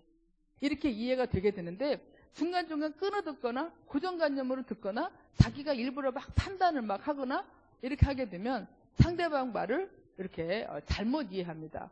그럼 우리 자녀들 입장에서는 어때요? 억울하죠. 그렇죠? 우리 학생들은 안 그럴 거예요. 저는 제가 우리 학교로 가기 전에 청소년 상담센터에서 오래 있어서 많은 청소년들과 만났어요. 그 중에 한 친구가 했던 말이 지금 생각이 나는데 친구 생일이라고 노래방에 간 거예요. 근데 이제 노래방에 가서 이제 그 놀았어요. 근데 거기서 이제 몇 명이 담배를 폈어요. 그러니까 이제 담배를 피니까 핀 애들이든 안 핀 애들이든 옷에 담배 냄새가 배지 않겠어요? 그래서 이제 담배 냄새가 이제 옷에 이제 뱄어요. 근데 얘가 집에 가니까 엄마가 이제 너 담배 폈지? 이렇게 말했어요. 근데 얘 입장에서는 담배를 안 피려고 무지무지 노력을 한 거예요. 내가 담배는 절대로 안 배워야지 이렇게 생각을 하고, 내가 술은 마셔도 담배는 안 펴야지 이렇게 생각하는 친구였는데, 그래서 다른 애들은 담배를 펴도 자기는 참고 안 폈어요. 그런데 엄마가 안 믿어주는 거예요, 그거를. 야, 네 옷에서 이렇게 냄새 나는데 담배를 안 폈다고? 그러니까 얘가 담배는 냄새 다 배는 거야. 다른 사람이 펴도. 정말 얘는 진실하게 말했거든요. 그랬는데 엄마가 뭐라고 말을 했냐면, 너는 막 콩으로 매주를 쓴다 그래. 네 말은 안 믿는다 이렇게 말한 거예요. 어떻게 다른 애들 다 담배 피는데 너라고 안 펴? 이렇게 엄마가 비아냥거리면서 말을 했어요. 그래서 얘가 그 다음날 담배를 폈어요. 그러면서 얘가 저한테 그 얘기를 했어요. 사실 아까 그 외도하고 같은 집안이에요. 이 담배하고 같은 집안인데, 그 아들은 엄마가 자꾸만 안 믿어주니까 담배를 펴버렸고, 그 다음에 그 아들은 남편은 안 믿어주니까 외도를 해버렸는데, 그 아내가 뭐라고 했냐면 나중에 이제 두 사람 다 엄마 탓을 하는 거예요.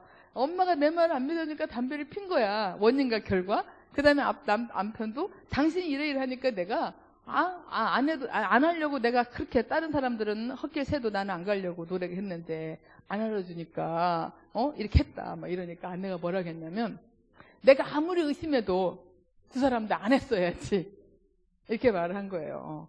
그러니까 이제 두 사람이 더 억울해하고 막 그랬는데, 자 여러분, 우리가 이 고정관념, 선입견 이런 거 굉장히 무섭습니다. 네가 친구들 다 폈는데 네가 안 펴? 못 믿는 거예요. 당신이 분명히 모텔에 가가지고 거기서 카드 긁은 게 있는데 바람을 안 폈다고? 근데 진짜로 그 사람은 카드만 긁어주고 그 직원 잘하고 하고 진짜 나왔어요. 손도 안 잡고.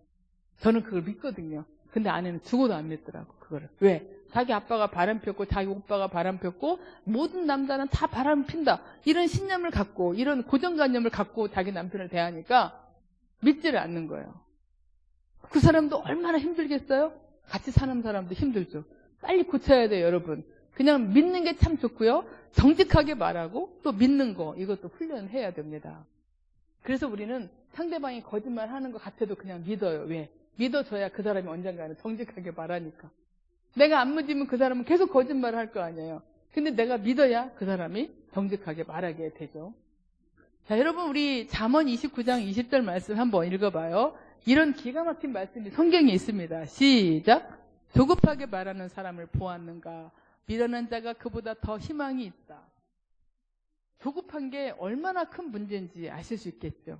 끝까지 듣지 않고 조급하게 결론을 내리는 거, 선입견이나 편견이나 이런 고정관념을 가지고서 상대방 말을 내가 딱 결론을 내리고 판단하는 거, 이게 뭐보다가 미련한 자보다도 더 희망이 어때요? 없다는 겁니다.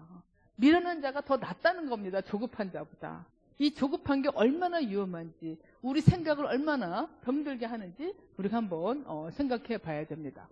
조급하게 말하는 사람은 그래서 본인도 힘들 수 있겠지만 다른 사람을 많이 힘들게 해요. 그러면 점점 상대방을 말하고 싶지가 않아지기 때문에 어때요?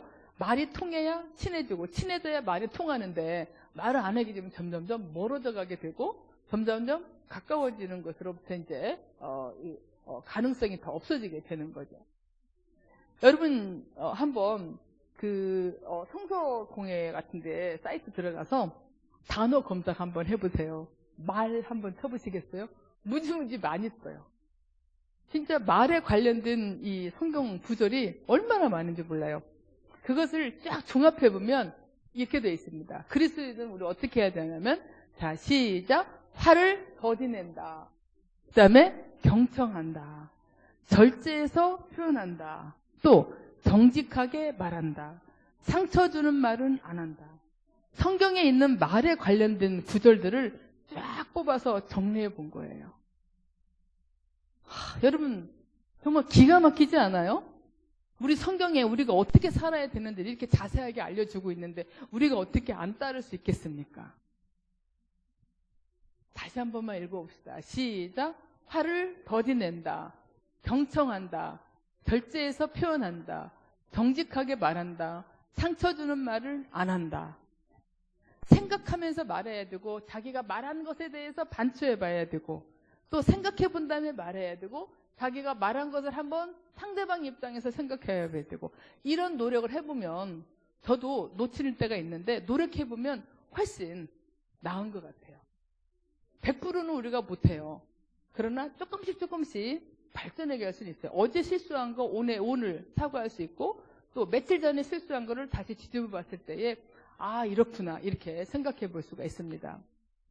자 여러분 우리 인간은요 한 가지 습관이 고쳐지려면 혹은 한 가지 행동이 만들어지려면 가장 적게는 3개월 좀 더 걸리는 사람 6개월 정도 걸려요. 계속 연습을 했을 때. 그러다가 3개월, 6개월 걸리다가 1년쯤 된 사람들은 이전으로 잘 안 돌아갑니다. 그 다음에 1년쯤 되면 이제 그게 굳어져서 그게 자기 행동이 되게 되는데요. 지금 이제 우리가 이렇게 공부하고 이렇게 말씀과 이렇게 깨닫게 되고 나면 아, 내가 해야지 이렇게 막 결단을 해요. 그런데 제일 먼저 내가 해야지 했는데 옛날의 습관이 먼저 나와요. 그 다음엔 또 계속 기도하고 노력하면 옛날의 습관을 하면서 깨달아요. 내가 지금 또 말을 이렇게 함부로 했네? 내 고정관념 때문에 내가 우리 아들이 말하는 것을 내가 안 믿고 끝까지 안 듣고 그랬네? 그럼 어때요? 나중에는 이제는 한 뒤에 알아요. 자, 전에는 인식을 못했어요. 잘못인지. 그런데 하면서 깨달아요. 그 다음은 한 뒤에 깨달아요. 그 다음 어때요? 하기 전에 깨달아요. 그러고 나면 옛 것이 새 것으로 바뀌게 됩니다, 여러분. 옛 사람이 새 사람이 돼가는 이 과정은요, 정말 많은 노력이 필요해요. 근데 노력한 만큼 열매는 꼭 있습니다. 제가 운전을 꽤 많이 한 것 같아요. 지금 차가 지금 하나, 둘, 세 번째인가? 네 번째인가? 내가 차를 네 번째인가 되죠. 그 지금 하나는 30만 킬로 이렇게 타고 폐차하고 또 하나는 또 하여간 꽤 많이 탔죠. 택시 기사 수준 정도는 탔어요, 제가.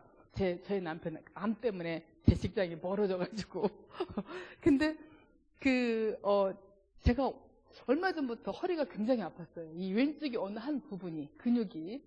그래서 이 허리가 너무 아파서 그 원인을 찾지 못하고 병원도 못 가고 그랬는데 어느 날 제가 허리가 아픈데 이 엑셀을 밟고 오른발을 움직일 때마다 그쪽 근육이 땡기는 걸 느꼈어요. 이렇게 오른발을 옮길 때마다 그 아픈 데가 계속 더 아픈 거예요. 이상하다? 뭔가 관련이 있나 보다? 이제 싶어서 제 자세를 봤더니요. 제 운전하는 자세가 왼쪽 무릎을 세우고 제가 운전을 하고 있었어요. 얼마나 오랫동안 제가 그렇게 습관을 들였는지. 그리고 특히 이제 밟을 때는 더 이제 카 레이서처럼 하느라고 이쪽을 더 세웠던 것 같아요. 그러니까 왼쪽은 세우고 오른쪽을 이렇게 뻗고 이러고 제가 운전했어요. 그리고 제가 그 자세를 다시 한번 의도적으로 해서 보니까 좀 삐뚤어져 있더라고요. 그래서 이걸 바로 잡아야 되겠다. 그날 제가 이제 결심을 했어요. 그러고 나서 원격계를 운전을 해요. 그러고 이제 내릴 때 전처럼 했네? 깨달아요. 한 뒤에 깨달아요. 그 다음에는 하면서 깨달아요. 내가 다리를 또 세웠네? 그럼 다시 이제 뻗고 허리를 반드시 해요. 그 다음에는 이제 한 뒤에 이제 막 깨닫고, 이 순서를 제가 그걸 했어요. 처음에는 의식을 못 하다가, 나중에는 어때요? 하고 난 뒤에 깨달아요. 그 다음에는 하면서, 알면서 교정을 했어요. 그 다음에는 이제는, 제가 하기 전에 깨달아요. 운전 타기 전에 제가 저한테 말해요. 운전대 잡으면 차하고 발하고 제가 제 사고에서 연합시켜놔서 그러면 차, 발. 그래서 지금은 제가 이제 하고 난 뒤에 알아요. 적어도 하면서 깨달아요. 운이 좋은 날은 하기 전에 깨달아서 그날 1시간 운전할 때에는 이 다리를 제가 안 세우고 이렇게 반드시 운전했더니요. 허리가 지금 통증이 한 60%는 없어진 것 같아요. 말도 마찬가지예요. 처음에는 의식을 못해. 그러다가 이제 공부하고 나면 내가 이렇게 말하는 것은 내 아들한테 상처를 주는구나. 내가 이렇게 말하는 것은 우리 딸이 말문을 열지 못하게 만드는구나. 내가 이렇게 말하는 것은 내 남편이 많이 자존심이 상하겠구나. 내가 이렇게 말하는 것은 내 아내가 마음이 너무 아프겠구나. 나한테 말을 안 하고 싶겠구나. 이런 것들을 깨닫게 되고 나면 그 다음에 어때요? 실행하려고 노력해요. 실행하려고 노력할 때 하면서 깨닫기도 하고 하고 난 뒤에도 깨닫기도 하고 그러다가 하기 전에 깨닫고 이제는 어때요? 하기 전에 깨닫으면 옛날 행동이 내 것으로 만들어지게 되는 거죠. 이 과정을 우리는 재학습 과정이라고 말하는데 어떤 것에든 다 적용이 됩니다. 특히 탈학습과 재학습을 동시에 할 때 잘못된 습관은 탈학습하고 올바른 습관을 재학습하는 겁니다. 지금 제 운전 습관 예를 들으니까 딱 이해가 되시지 않아요? 네. 제가 이 허리가 얼마나 아팠는지 좀 우울했어요. 제가 정년이 지금 한 8년 남았는데, 네, 정년까지 못하고, 제 남편이 지금 내년에 정년인데, 나도 내 남편과 함께 정년을 같이 해야 될까? 뭔가 이렇게 이 노후 준비를 좀 미리 해야 되나? 이러면서 좀 마음이 약간 심란하기도 했는데, 그 원인을 제가 자세히 찾아가지고, 지금 계속 열심히 고치고 있거든요. 그래서 일부러 이렇게 허리를 이렇게 세우는 것도 하고, 자세를 이렇게 균형을 맞추는 것도 하고, 그러는데, 이쪽 근육이 이제 조금 회복이 된 것 같아요. 너무나 신기할 정도로. 여러분 이럴 때는요, 박수 치는 거예요. 네, 감사합니다. 네, 감사합니다. 네. 저 진짜 노력 잘했죠. 그래서 제가 요즘은 조금 자신감이 생겨서 여보 나 65세까지 할 수 있을 것 같아. 이렇게 제가 말하기도 합니다. 우리 성도님들께서도 말습관이든 뭐든지 간에 이 표정이든 뭐든지 연습하시길 바래요. 저도 이렇게 저희 언니는 이쁘고 저는 이제 별로 안 이쁘다고 우리 고모들이 하도 그래서 제가 이렇게 노력을 참 많이 했어요. 생각해 보니까 제가 이런 기억이 나요. 저희 고모가 넷인데 우리 고모들이 이게 좀 직설적이에요. 자기 하고 싶은 말을 참 잘하는데 저희 언니한테는 너는 참 이쁘다 이렇게 말하는데 저한테는 너는 참 인상이 좋다 이렇게 얘기를 해서 나는 인상이 좋은 애인가 보다. 참 좋은 말로 알아들었어요. 근데 이제 제가, 우리 고모가 좀 별로 안 이쁜 애한테, 너 참 인상이 좋다. 이렇게 말하길래, 인상이 좋다는 이쁘다의 반대말이구나. 라는 그 진리를 제가 이제, 깨닫게 된 게 국민학교 6학년 때였었어요. 그때 제가 거울 보고 웃는 연습을 한 적이 있었던 것 같아요. 우리 고모가 나보고 인상이 좋다 그러니까, 그러면 내가 계속 인상이 좋아야지? 막 이런 이제 마음도 있었는데, 그런데 이제 고모들이 이제, 안 이쁜 애한테 인상이 좋다라고 하니까 제가 심각해서, 제가 이제 좀, 그 이해력이 좋거든요. 그 말을 딱 듣고 나서 심각하게 거울을 제가 한동안 째려보면서 제 이마 뭐 이런 데를 다 뜯어봤던 것 같아요. 그러고 나서 제가 뭐라고 결론을 내렸냐면, 이쁘지는 않네. 그러나 못생긴 건 아니네. 네. 기가 막히지 않아요? 전 제가 참 기특했어요. 근데 거울을 보니까 우리 친구들도 그러네. 내 얼굴에 균형이 맞더라고. 데칼코마니처럼. 눈도 양쪽에 균형이 괜찮고 그 다음에 이제 이 입술도 이렇게 균형이 좀 맞는 것 같고 그래서 이쁜 건 아니지만 그닥 못생긴 건 아니구나. 그 컨셉으로 제가 지금까지 살아왔어요. 그래서 제가 눈화장도 못하고 볼터치도 못하고 화장할 줄을 몰라요. 그냥 밑화장 하고 나면 립스틱 바르면 끝이에요. 어쩌면 나는 이 정도 선에서 그냥 됐다 이런 결론을 제가 국민학교 6학년 2학년 2학기 때 결론을 내려버리고 제가 외모에 대해서 다시 한번 검토를 안 한 것 같아요. 그 뒤로 한 번도 그냥 그것이 마치 나인 것으로 결론을 제가 내렸던 것 같아요. 자, 여러분 여러분들께서는 자기 자신에게 있어서 나는 이 부분은 좀 더 고치고 싶다. 나는 이 부분은 조금 더 잘하고 싶다. 내가 이 습관은 이제 절대로 안 해야지. 이런 거 하나씩 생각해 보시길 바라요. 내가 이제는 안 해야지. 고쳐야지. 내가 좀 이런 방향으로 노력해야지. 이렇게. 지금 머릿속에 잡혔나요? 네, 좋아요. 네. 주여, 저희들의 생각을 알아주시고 저희가 생각하는 것을 노력하게 해주세요. 매일매일 노력하시기 바라요. 제가 이 운전 습관을 고치는 데는 계속해서 핸드폰에 써놓고 이거 뭐라고 그러죠? 포스트잇에 써서 운전대에다 붙여놓고 또 제가 어떤 사인 해가지고 붙여놓고 계속 노티스를 하는 거예요. 눈에 띄게. 그래서 눈에 띌 때마다 자각을 하는 거죠. 그러면 발 이렇게 써놨어요. 그러면 어때 운전대 잡자마자 발 그러면 얼른. 그러면 내가 우리 아이한테 이런 말 해서는 안 되겠다. 내가 우리한테 이렇게 말해야지. 그러면 그걸 써서 여기저기다 붙여놓으시고요. 필요할 때마다 그거 보고 읽으시면 굉장히 좋습니다. 자, 여러분 이렇게 적극적으로 노력을 하셔야 돼요. 네. 자, 그랬을 때 우리는 말씀대로 그리스도인처럼 살아갈 수가 있습니다. 다른 종교는요, 신이 먼저 찾아오지 않아요. 사람이 먼저 찾아가요. 근데 유일하게 기독교만 우리 주님이 우리를 먼저 찾아오세요. 그래서 우리의 모든 것은 다 반응입니다. 예배도 반응이고, 이렇게 그리스도인으로 우리가 살아가는 것은 우리를 구원해 준 것에 대한 감사함의 표시예요. 아멘? 네. 무당들은 어때요? 자기들이 막 신을 부르잖아요. 그래서 이거 해달라, 저거 해달라 그랬죠. 거의 그런 어떤 하위 종교들은 사람들이 먼저 찾아가서 신이 원하는 대로 자기들이 원하는 대로 신을 써먹으려고 해요. 근데 기독교는 그러지 않습니다. 우리를 선택하신 것은 주님이에요. 우리가 주님을 선택하는 것이 아니라 주님이 우리를 선택하시고 주님이 우리에게 다가오신다. 아멘? 네. 우리의 모든 것은 감사에 대한 반응이고 은혜에 대한 반응이에요. 따라서 선택이 아니라 의무다 이렇게 말씀드릴 수 있어요. 의무입니다.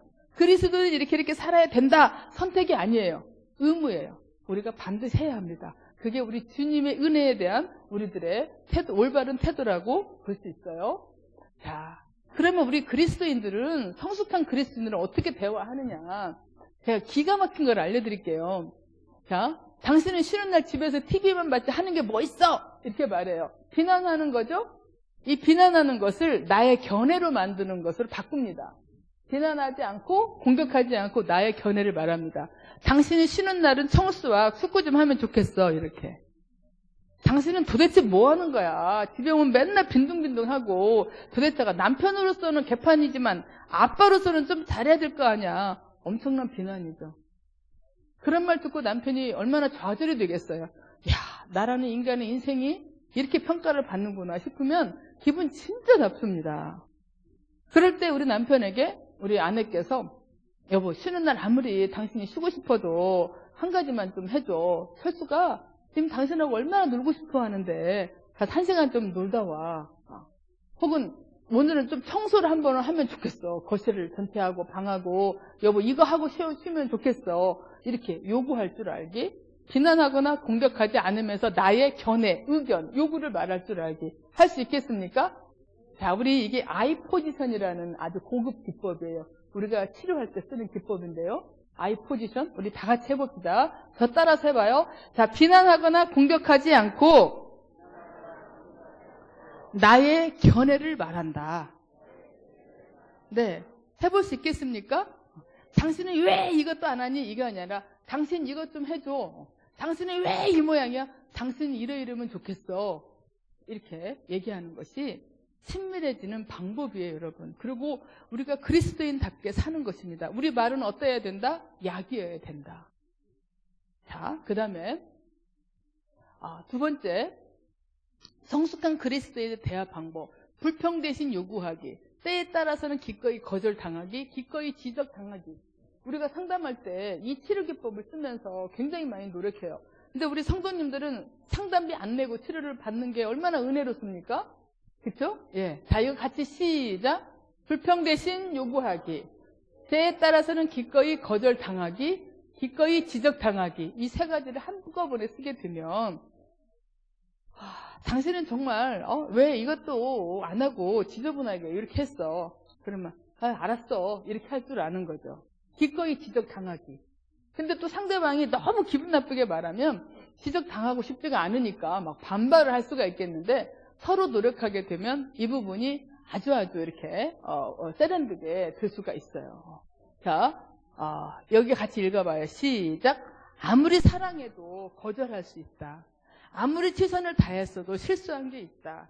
지적할 수 있다. 지적당할 수 있다. 마음에 새겨집니까?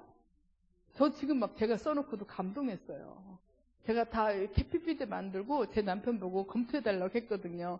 그랬더니 당신도 좋다 그랬죠? 진짜 좋네요, 보니까. 진짜 여기 정말 너무 감동적인 것 같아요. 우리 한 번 더 읽어봐요. 시작. 아무리 사랑해도 거절할 수 있다. 아무리 최선을 다했어도 실수한 게 있다. 지적할 수 있다. 지적당할 수 있다. 네. 우리 인간은 한계가 있는 인간이에요. 완벽할 수가 없는 인간이에요.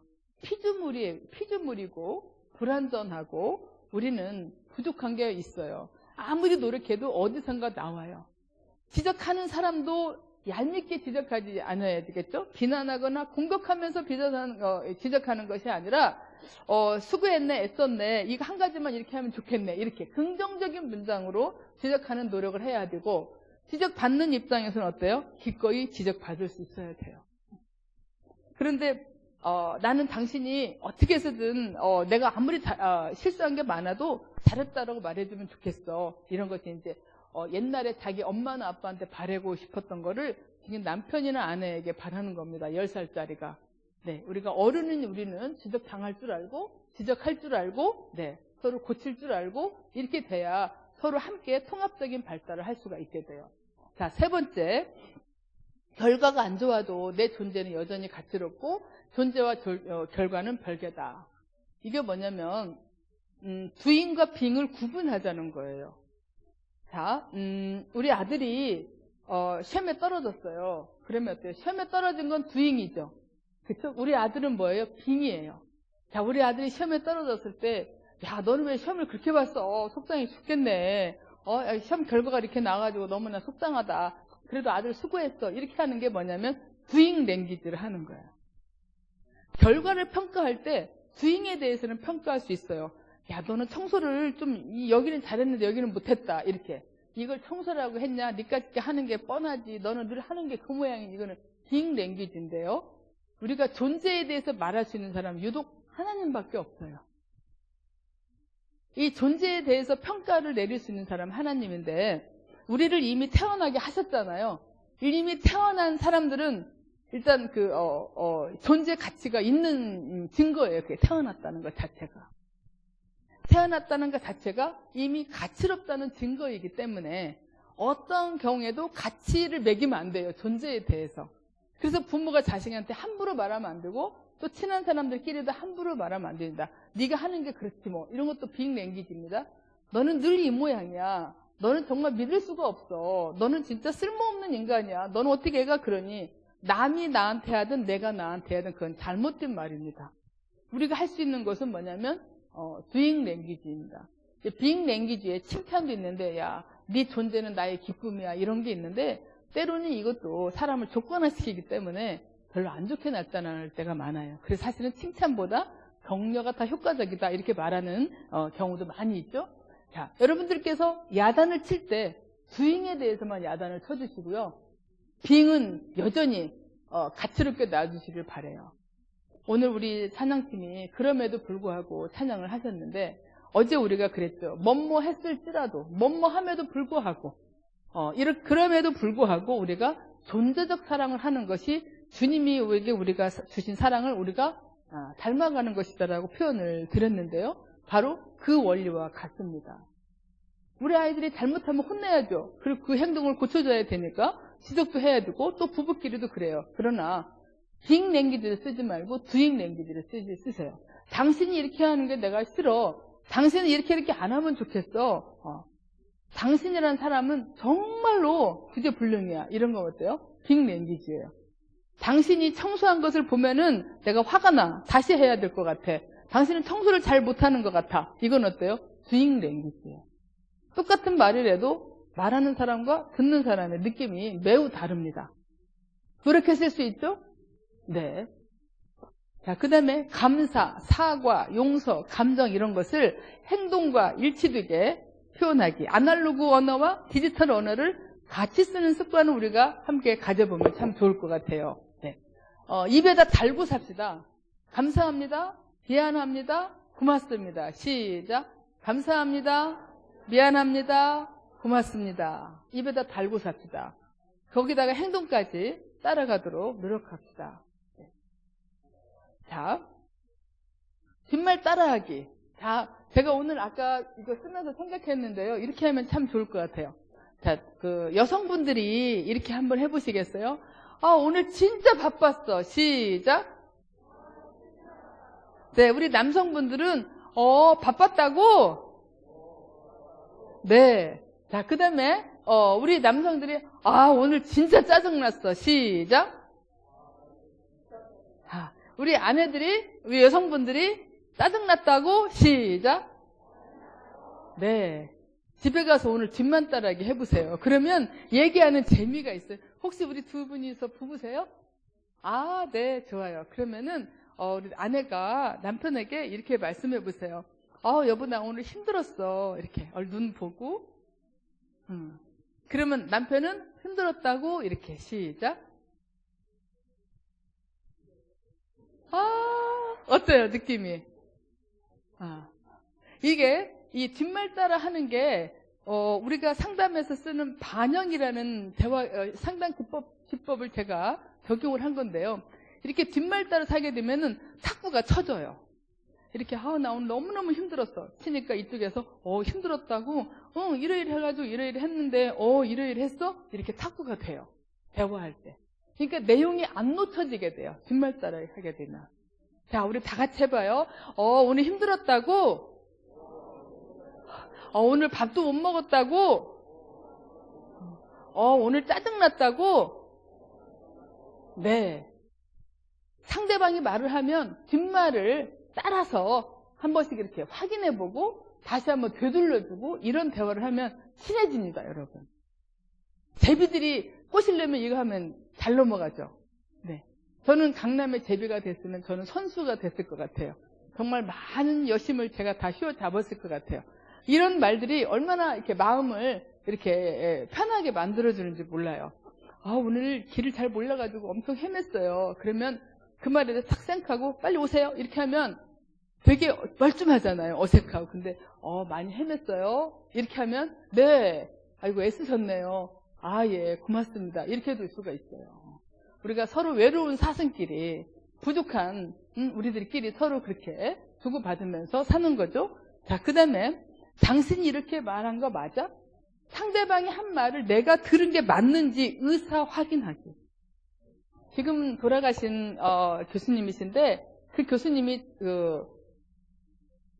한 번은 강의하시면서 그 얘기를 하시더라고요.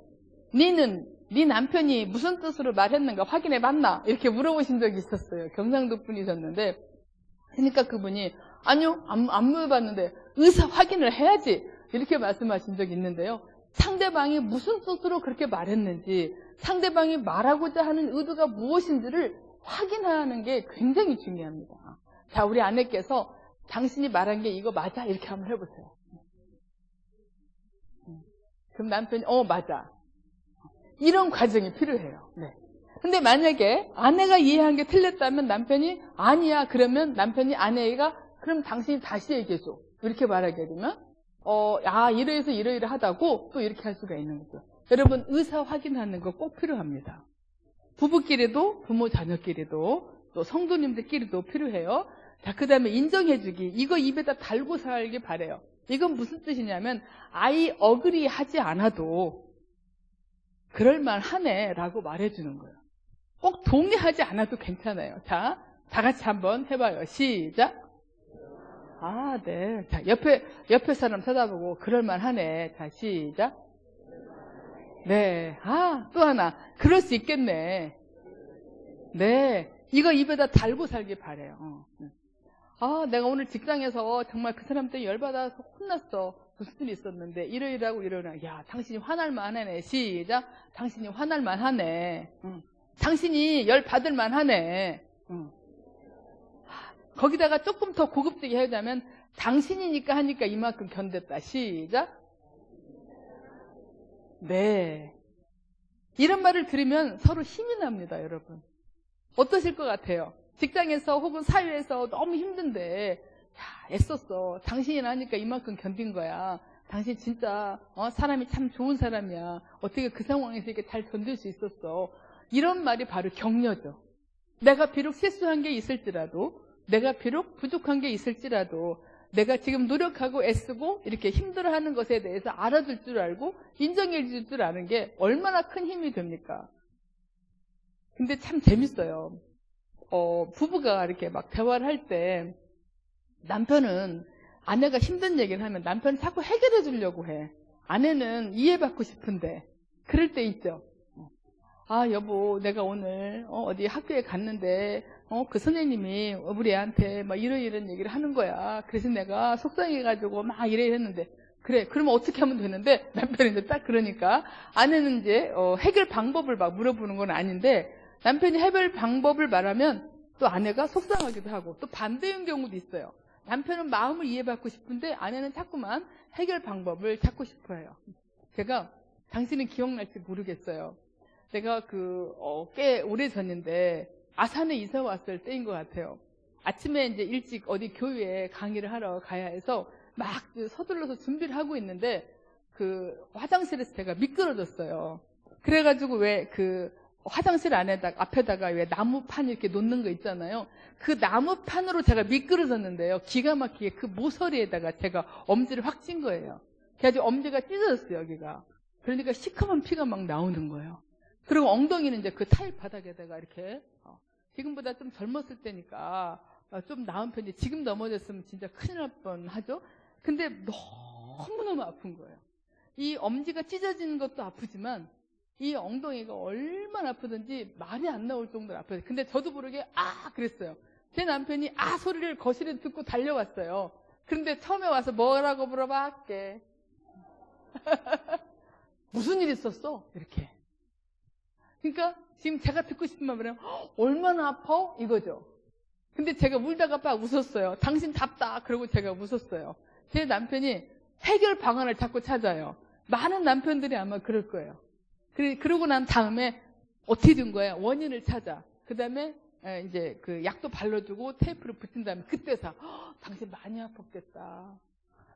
순서가 우리하고 달라요. 우리 여성분들 어때요? 알고 계셨어요? 네. 그 남성분들은 어때요?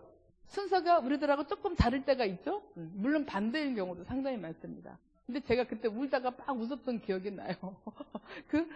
이 원인을 찾아야 그 다음에 해결하니까. 해결하고 난 다음에, 당신 진짜 아팠겠다. 이제 그러는 거죠. 그래서 우리가 기다리면 듣고 싶은 말이 나와요.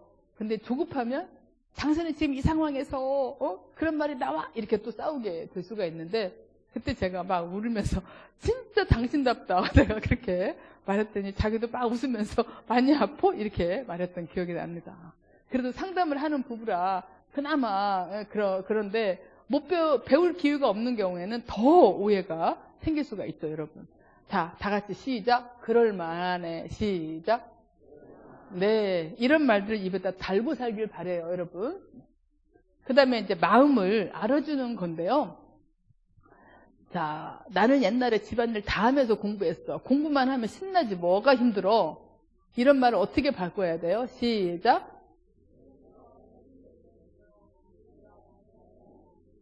네, 이렇게 하시길 바랍니다. 말을 바꿔서 하는 겁니다. 마음을 알아주는 말. 그러니까 야, 나는야 집안일 다 하면서 공부했는데 너는 공부밖에 안 하잖아. 뭐가 힘들다고. 이것도 힘들어. 이렇게 말하게 되면 힘이 안 나요. 이렇게 말했을 때 영희와 철수가 우리 엄마 아빠가 이해해 주니까 너무 힘이 난다. 이렇게 생각할 수 있겠죠. 자, 이제 이거 하고 이제 맞을 때가 됐어요, 여러분. 부분에 동의하기. 자, 남성분들 해봅시다. 시작. 집이 이게 뭐야? 완전히 쓰레기통이잖아. 좀 화난 것처럼. 시작. 집이 이게 뭐야? 완전히 쓰레기통이잖아. 자, 아내분들 시작. 맞아. 오늘은 청소를 제대로 못했어. 부부는 인정하는 거예요. 여기다 하나 더 하자면, 하지만 쓰레기통은 아니야. 이렇게. 지저분한 건 맞아. 그러나 쓰레기통은 아니야. 엄청 고급지지 않아, 이게? 우리가 부부치료할 때 쓰는 기법이에요.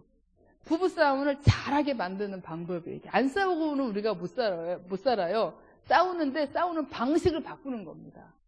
무조건 받아치는 것이 아니라, 무조건 이렇게 부인하는 것이 아니라, 인정할 건 인정하고, 왜 이렇게 쓰레기통이야? 맞아. 오늘 청소 못해서 지저분한 건 맞아. 하지만 여보, 쓰레기통까지는 아니야. 이렇게 말하는 거죠. 그 다음에 가능성에 동의하기. 남편 시작. 집이 이게 뭐야? 완전히 쓰레기통이잖아. 아내 시작. 집에 쓰레기통 같이 생각할 수도 있겠네. 가능성을 인정하는 거예요. 맞아 여보, 내가 오늘 청소를 좀 안 했어. 그랬더니 쓰레기통으로 보일 수는 있겠어. 하지만 뭘 오자마자 그렇게 소리를 지르고 그래. 일단 밥 먹고 청소 좀 도와줘. 이대로 가다가 진짜 당신 말대로 쓰레기통 되겠다. 이렇게 하게 되면 싸우려고 하다가도 멈추게 돼요. 이게 뭐냐면 그리스도인답게 싸우는 방법입니다. 정직하게 말하고 상처 주는 말 하지 않고 내 견해를 말하고 속에다가 참고 말 안 하는 것이 아니라 솔직하게 말하지만 비난하지 않으면서 비아냥거리지 않으면서 내 의견을 말하는 것입니다. 그리고 인정할 거 인정하는 거죠. 얼마 전에 이제 우리 가족끼리 차 안에서 어디를 가다가 우리 둘이 티격태격 했어요. 그때 뭐라겠더라? 하여간 무슨 말 했어? 남편이 저한테 좀 핀잔을 주면서 하여간 당신은 이것에 대해서 정말 생각을 안 하는구나 이렇게 말했어요. 제가 맞아 그거 내가 생각 안 했어 이렇게 말했더니 우리 딸이 뒤에서 막 웃는 거예요. 엄마 너무 솔직하다고. 그러니까 뭔가 인정을 하고 나면 더 발전이 안 돼요. 당신은 어떻게 밥 생각을 안 하고 밥 시간에 밥할 생각을 안 하고 아직까지 청소하고 있어? 그럴 때 내가 지금 청소하는 게 얼마나 힘든데 당신은 그따위 소리가 나와? 이렇게 하면 둘이 뚜껑이 열려서 그날 밥 굶어요. 굉장히 안 믿는 사람처럼 하는 거죠. 믿는 사람처럼 어떻게 해야 돼요? 그래? 진짜 밥 시간이 다 됐네? 알았어. 그럼 청소 그만두고 내가 밥 준비한 게. 근데 당신 나한테 화내면서 말하지는 않으면 좋겠어. 당신이 좀 도와줘봐. 이렇게 가면 그날 점심 둘이 같이 만들어서 잘 먹을 수 있을 것입니다. 여러분 제대로 싸우십시오. 이게 바로 제대로 싸우는 겁니다. 그리고 믿는 사람으로 싸워야 됩니다. 아셨죠? 네. 잘못된 습관은 고치고 옛사람의 습관을 버리고 새 사람으로 우리가 매일 리뉴얼 되지 않습니까? 우리는 은혜로 말미암아 그렇게 우리가 말에서도 은혜가 나타나도록 합시다. 자, 원칙에 동의하기. 제가 이거 PPT 드리고 갈게요. 우리 성도님들 이거 계속 연습하셔요. 네. 저장해 주세요. 우리 방송 선생님. 자, 보십시다. 아내 시작. 그렇게 담배를 피우다가는 한 번 앞에서 혼날 거예요. 자, 남편 원칙에 동의하기 시작. 맞아. 담배가 몸에 안 좋은 것은 사실이지. 그렇지만 담배가 너무 맛있단 말이야. 당신 너무 그렇게 뭐라고 좀 하지 마. 난 당신 아프면 당신 몸이 당신 거야? 내 거지? 내 걱정돼서 그렇지. 이러면 어때요? 더 이상 이렇게 서로를 흠집내는 말을 안 하게 돼요. 자, 여러분. 너무 심한 말, 너무나 이렇게 함부로 하는 말들은 안 해야 됩니다. 그것은 비수가 되게 되고 그리고 하나님과 멀어지게 돼요. 이 상처 때문에 아내를 미워하고 남편을 미워하다가 내 안에 있는 영성들이 줄어들게 됩니다. 자, 오늘의 본문을 우리 다시 한번 읽겠습니다. 시작.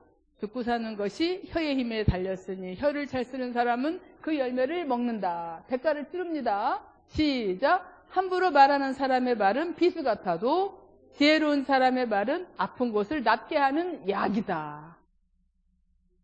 이 말씀으로 마무리할까 합니다. 시작. 입과 혀를 지키는 자는 자기의 영혼을 환난에서 보전하느니라. 아멘. 자, 우리 성도님들 이제 저하고의 만남이 이제 이것으로 맞춰지게 됩니다. 저는 떠나가지만 우리 그 진주남교회 공동체에 우리가 성령께서 임재하셔서 우리가 함께 하나님을 경외하면서 함께 공부했던 이 시간과 이 느낌과 이 결단은 지속되기를 바랍니다. 첫날 우리가 공부한 것처럼 오늘 우리가 이 말하는 습관, 이 양약이 되는 이 말을 열심히 노력하고 열심히 연습해서 가족끼리 친밀해지고 성도님들끼리 친밀해지고 하나님을 더 가까이 하고 더 가까이 하고 이런 크리스찬으로 계속해서 살아내기를 주님의 이름으로 축원합니다. 네, 감사합니다.